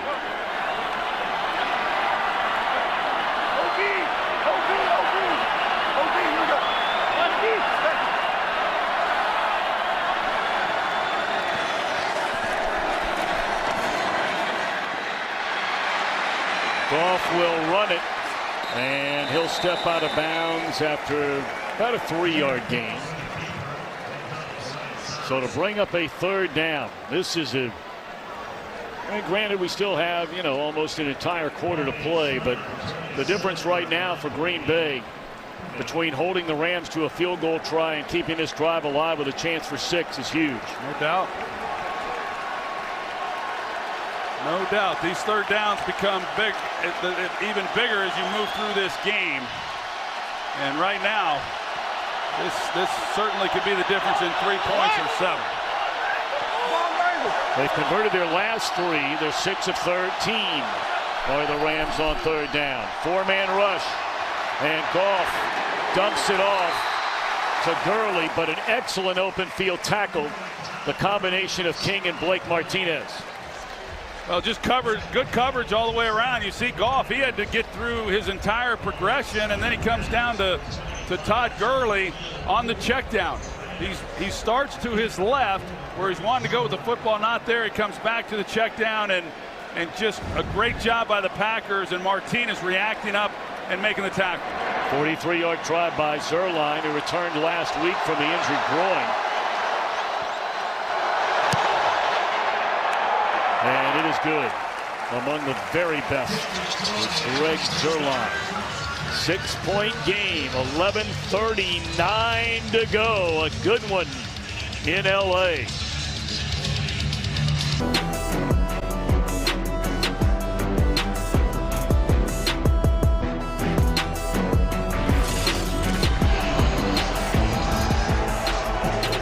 Huge crowd on hand on a beautiful Sunday afternoon in Southern California. A 6-point Rams lead after the 43-yard field goal. By the way, the 158th in the career of Zuerlein, tied for 2nd most in Rams history. Aaron Rodgers and the Green Bay Packers. They have had already a couple of thrilling come-from-behind wins in the second half, including their most recent game against San Francisco 2 weeks ago, and of course coming on the heels 5 weeks prior in the season opener against Chicago. Yeah, that's kind of when it all began. In that game against Chicago, they fell behind big, and then of course Rodgers injuring his knee and him having to battle through that. And like we talked about, he really has managed that very well. At one point it looked like he might be gone for an extended period, if not the entire year. Instead he comes back and wins that game. It was an incredible performance, and he is slowly getting healthier. Davante Adams, that'll be a gain of 15 on 1st down. You know, much was made the last time Aaron Rodgers played in this stadium. You go back 14 years ago, playing at Cal against USC, tied an all-time NCAA record, hit his first 23 passes of the game. But he'll tell you he remembers a lot of that, but what he remembers most is losing. That was a 7-point loss against one of the great defenses in the history of college football. Those were during the Pete Carroll days at SC. Well, I know he was sure excited about coming back west and playing here in Los Angeles today. Ready, go. 2nd down, and the screen set up to Jones, and what a play. Made in the open field by Nickel Roby-Coleman, a former Trojan. It was a ball that Jones didn't handle particularly well, so he had to turn awkwardly, and he never was able to get squared up on Nickel Roby in order to try to make him miss. So just no opportunity on that play whatsoever. Yes. Yes. Ready, go. Rip. Ready, go. And again, it's Adams. They had Mark Barron, a converted safety, trying to hang with Adams, and that's no contest. Yeah, well, when you're in zone coverage and then you just kind of turn him loose, you know, and that's what makes it so easy then for Green Bay to make that completion. You know, even when you're in zone, if you got a guy in your spot, you basically have to latch on to him. Quick down. Back-to-back 100-yard receiving games for Davante Adams. met by Littleton. Somehow Jones hung onto the football for a gain of a yard. Yeah, that was one that Rodgers had behind him for him to be able to. Shows you some of the athleticism, the things that Aaron Jones can do. And I think a lot of people were really anxious to see Aaron Jones get a bulk of the carries, which he has here in this game, and he's done a nice job with it.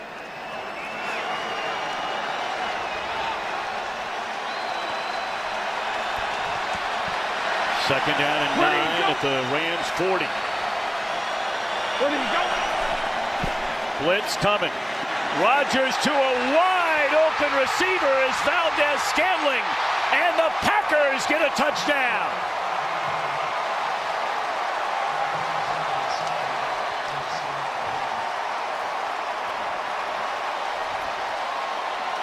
Well, you roll the dice when you blitz some of the very best in all of football, and Rodgers makes them pay. Well, Valdez-Scantling, he's just basically running a go route. Like I said earlier, he runs a 4-3-7. So once he got inside, he does an excellent job of going back out, knowing that's where the throw is going to be. And it's just no match once he got off the line of scrimmage, as clean as he did. Oh, what a thriller this one's turning out to be. America's Game of the Week. You're watching the NFL on Fox.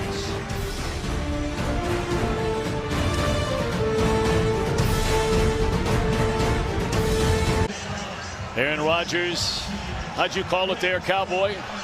5 of 5, 75. That's right, 5 for 5 for 75 yards. Heck of a drive. Hey, you can almost book it. Whenever the Packers need something badly, Aaron Rodgers is going to deliver. Very short kick. Count is from the 10-yard line. And he is tackled to the 27.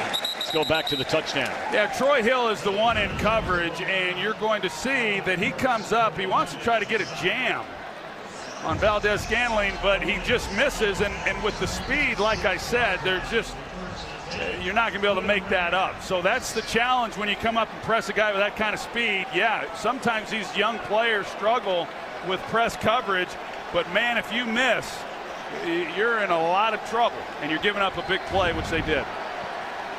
Tell you one thing, it may not matter before this year's over, but down the road with the emergence of these young receivers forced into action, there's a lot to look forward to in Green Bay. Well, it really is, yeah, and that's the benefit when you do have some veterans go down.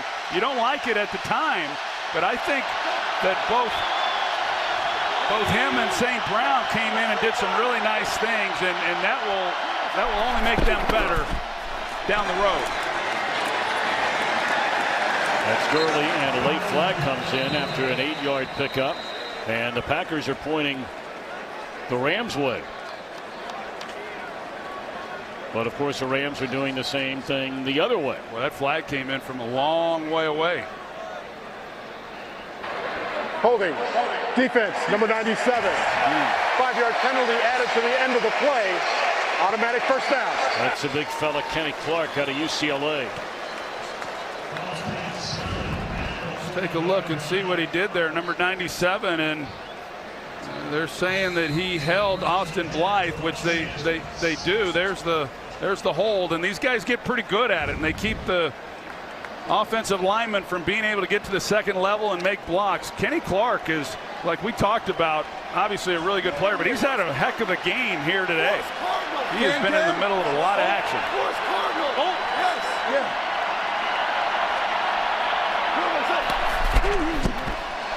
Confusion there. Looked like a busted play, and Goff goes down, and very lucky a flag did not come in. That will be a 5-yard loss on first down. Yeah, that was clearly a broken play in the backfield. Whether it appeared that Goff went the wrong way based on the action of the jet sweep and Todd Gurley. Goff steps into this one. Incomplete. He had an open Robert Woods. So now, with 7:35 to go,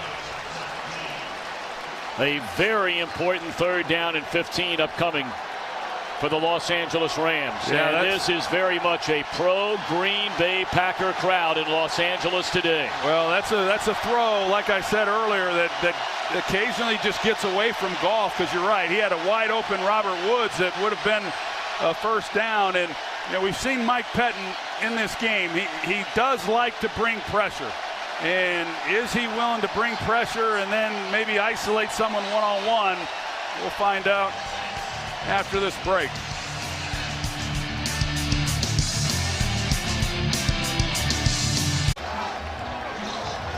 Sean McVay, his offense trailing by a point, facing a 3rd and 15 from their own 35-yard line.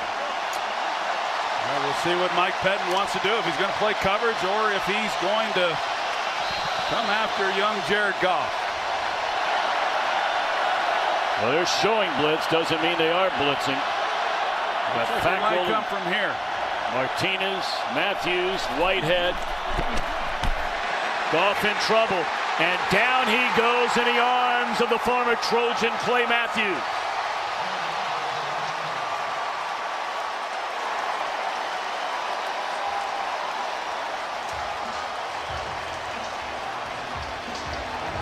Well, they do bring the blitz. They come off the slot.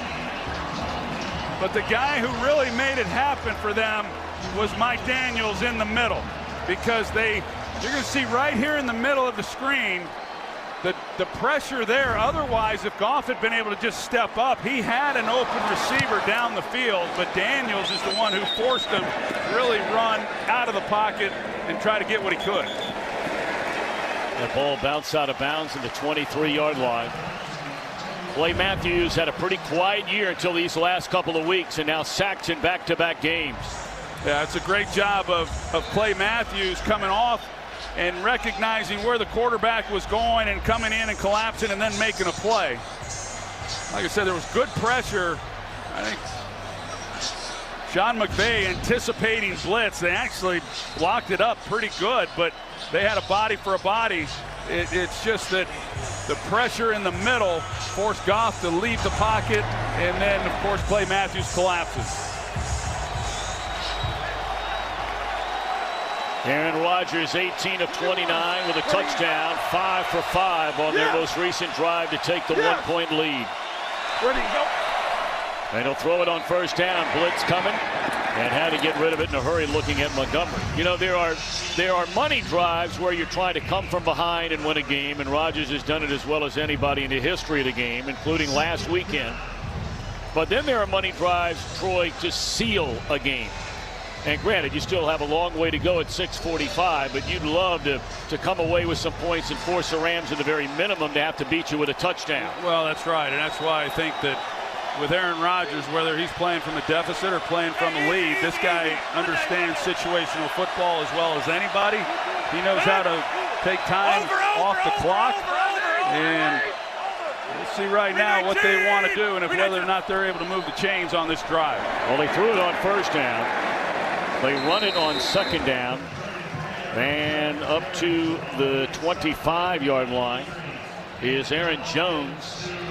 So now an important third down for this LA defense. Yeah, so a big third down, and not a down that they've been particularly good on here in this game. They are just 2 for 8 on third down. So if they're not able to make it here, they give the Rams another opportunity, obviously, with a lot of time. Ready, go, go. Ready, go. Ready, go. And a timeout before the play clock expired. What was going on there? A lot of moving parts there. I'll get back to you here in a second. Let's send it back quickly to Kurt Menefee. All right, just a reminder, the Game 5 of the World Series comes your way. When you guys are done with football, A-Rod and the crew getting ready. Will they be able to watch Big Papi celebrate his Red Sox winning in person? The Dodgers will try and prevent that. It all comes up following the OT, which is right after you guys are done. Tom, Troy, Aaron, and Mike Pereira.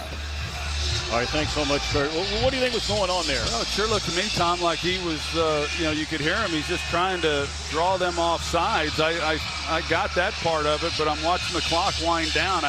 I did not anticipate that he would burn a timeout. You know, when you're talking about a one-point game, you know, timeouts, as we know, as you move through the next 6 minutes of this game are vital. So it didn't look like there was any confusion whatsoever. Well, whenever the Packers have needed a play today and this year, it's been 17 at the bottom of your screen, Davante Adams. And they go one-on-one at the top. And they're looking at him here, but Rodgers can't escape Aaron Donald. His second sack of the game and his 6th sack in the last 2 weeks, and they had Davante Adams wide open. It looks like they got Ty Montgomery, who's going to try to help Lane Taylor, but he doesn't see it. Maybe he wasn't even supposed to help, but it's rare in that situation you're going to single up Aaron Donald, and when you do, he makes you pay like he just did. Very short punt again by Scott, who's not had a good day. He's had a good year, but not had a good day.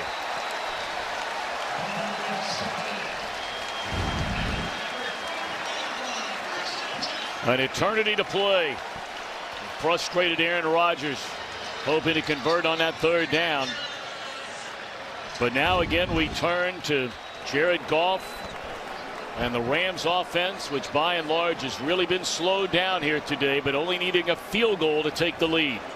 Yeah, they've got bigger plans than that, of course, as you know, but with the field position they now are starting with, see whether or not this Packers defense is able to rise up and make another stop. Best field position of the game for the Rams at the Green Bay 40.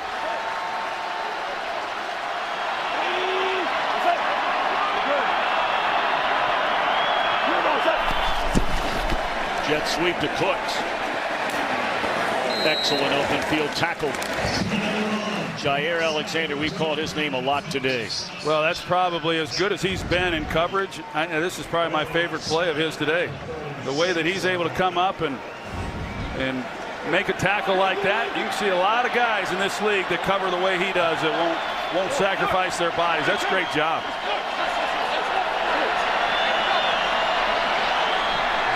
Patty slap.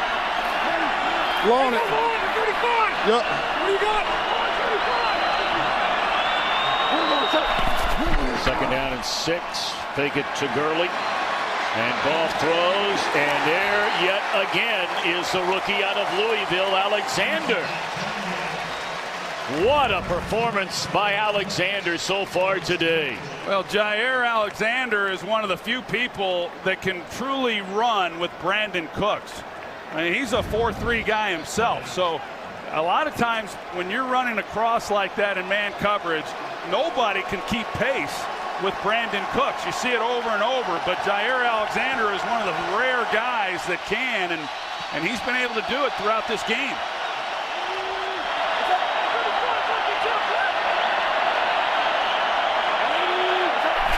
Third down and 6. They're going to run it. And Gurley with a first down and more. Inside the 15. Think they stunned Green Bay running on a 3rd and 6. 23-yard run for Gurley. Well, Austin Blythe and then the center, John Sullivan, they get a tremendous push right in the middle. And Gurley just a one-cut move, and he is headed north and south, and that was a nice hold clearing the way, that offensive front. Clock now under 4 minutes.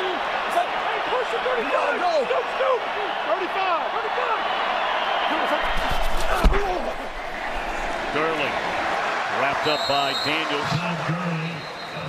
No gain, and looks like Green Bay will spend a timeout.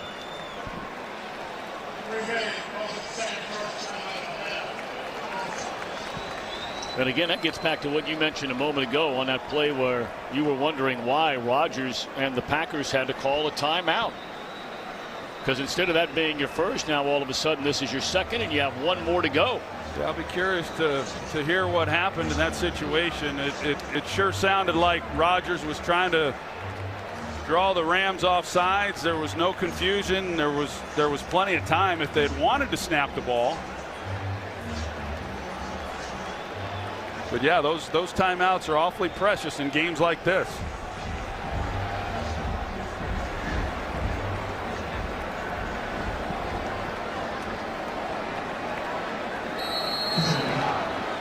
Lengthy discussion between McVay and his young quarterback Goff. 24-year-old, chosen #1 2 years ago. Lost his first 7 starts. And then last year led the Rams to a division title, a 7-0 start so far this year, and a 2nd down and 10. Goff will run it. Slides inside the 10. The flag down in the backfield. Well, this could be a killer if it's against the Rams. You stop the clock. And you back up. Holding. Offense, number 76. 10-yard penalty. Replay 2nd down. It's been a great year for that man, Roger Saffold. Really a great player, a guy that people don't talk enough about, but that is the hold where he got his right arm up around the neck. So an easy call, and you're right, a very costly penalty backing him up.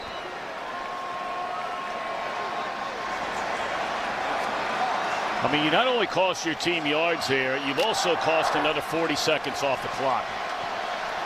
And you've made it a longer field goal try if it comes down to that.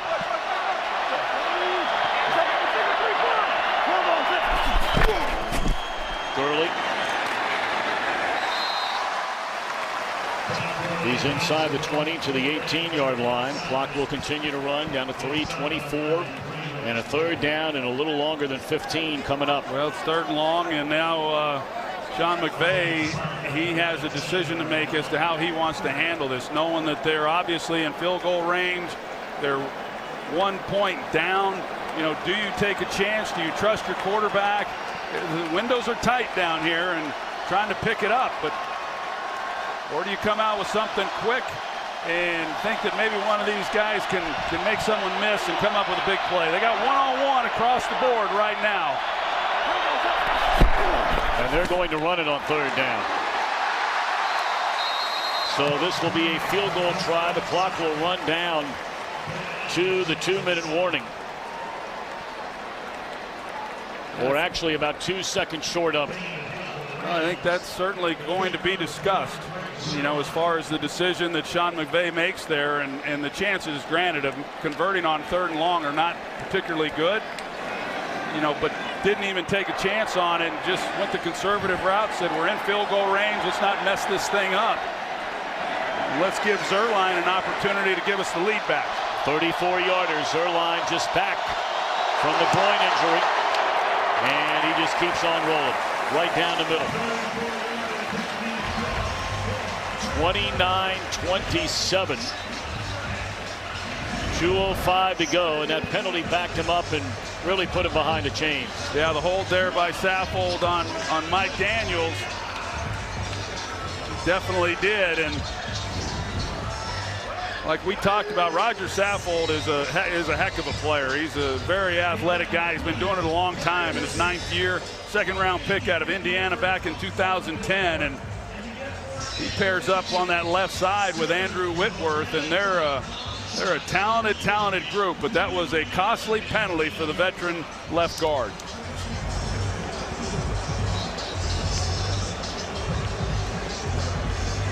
So they started that possession, of course, at the 40-yard line, leading to a field goal to take the lead. And, you know, really flip a coin whether you'd pick Tom Brady among all active quarterbacks right now, or Aaron Rodgers, 2 minutes to go in a game, your team needing a field goal or a touchdown to take the lead or win it. We're about to find out today for Rodgers.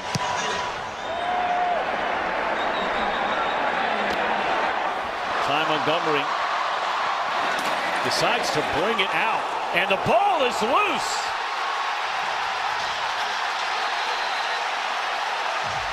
Rams say they have the ball as Montgomery spits it up.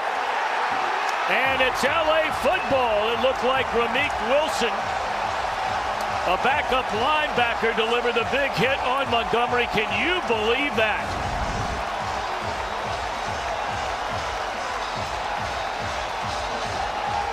Just a decision alone by Montgomery, deep in his own end zone, knowing you're going to spend time off the clock to get you the 2-minute warning, and you're nowhere close to the 25, and now give it away. Yeah, and Ramik Wilson, it was hard to tell exactly if he just reached in there and yanked it out, if he punched it out, or if the ball just simply came loose. But what a turn of events for the Green Bay Packers, and not giving Aaron Rodgers an opportunity at that moment.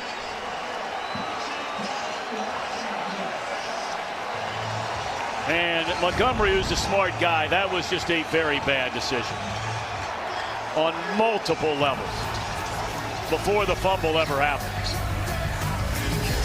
2-minute warning. Rams in business.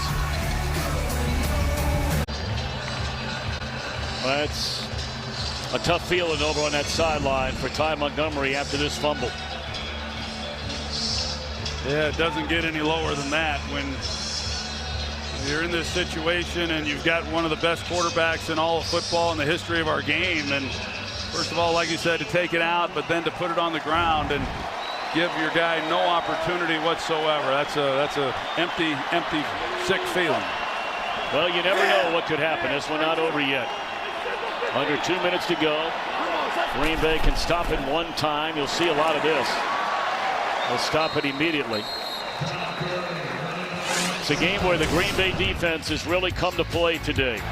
Yes, Rams have gotten another big outing, another touchdown, 11 straight games for Gurley, a couple of touchdowns today for Josh Reynolds. But here in the second half, the Packers have come storming back. Touchdown run by Jones and a long touchdown throw to Marquez Valdes-Scantling. And then after the Green Bay defense holds the Rams to a field goal try, you figured Green Bay would get it back one more time for that man, and we'll see if that happens. They got an injured player now who's leaving the field, and you know, if the Rams don't get a first down, then there will still be some time on the clock, and then Sean McVay is going to have to make a decision if he wants to go for it on 4th down. Does he want to kick the field goal, or what exactly he wants to do? But yeah, if the Rams to run out the clock need to get a first down.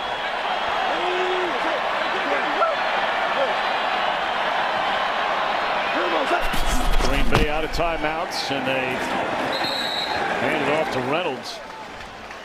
Drop for a 1-yard, maybe a 2-yard loss.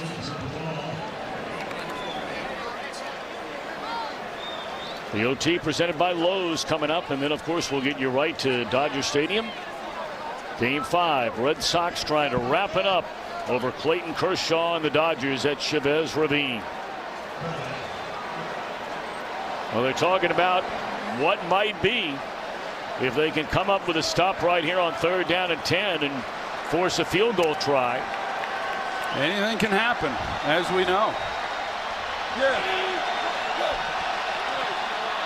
They need to get to the 11-yard line. And it's blown dead before it ever got started. Timeout Rams before the play clock expired. Well, there have been some very curious timeouts from each team here today.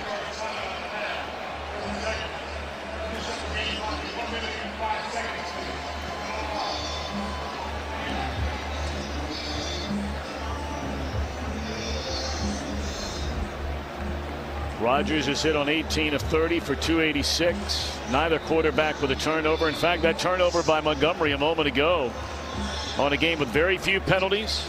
That was the first turnover by either team today. Yeah, it has been a really clean game in that regard. And, if the Rams are able to hang on to this and win this football game, they've been tested at various times. And these are the games that you're going to have. If you're going to talk about going undefeated, like they would still be, you find ways to win some of the tough games when you're not playing your best, and this has not been one of their best games, certainly. Give the Packers a lot of credit for the way they've performed. 3rd down, and this will be more than enough for a first down, and Gurley will just shut it down inside the 5 to run out the clock. He could have taken that to the end zone, and I think that tells you a great deal about Todd Gurley. In a day and age when we talk about individuals and individual statistics, this could have been another touchdown. Well, it could have been another touchdown, and him just being smart and realizing that at this point the game is over. Rodgers will never get that chance. And for young Mr. McVay, a 19th win in his first 24 games as head coach of the LA Rams, and they'll go to 8-0 and remain the only undefeated team in the NFL. Green Bay gave them a run here today.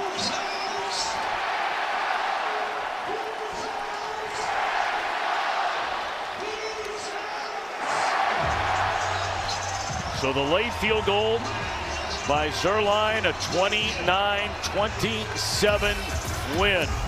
We'll be back to tie a ribbon around this one from the Coliseum after this timeout.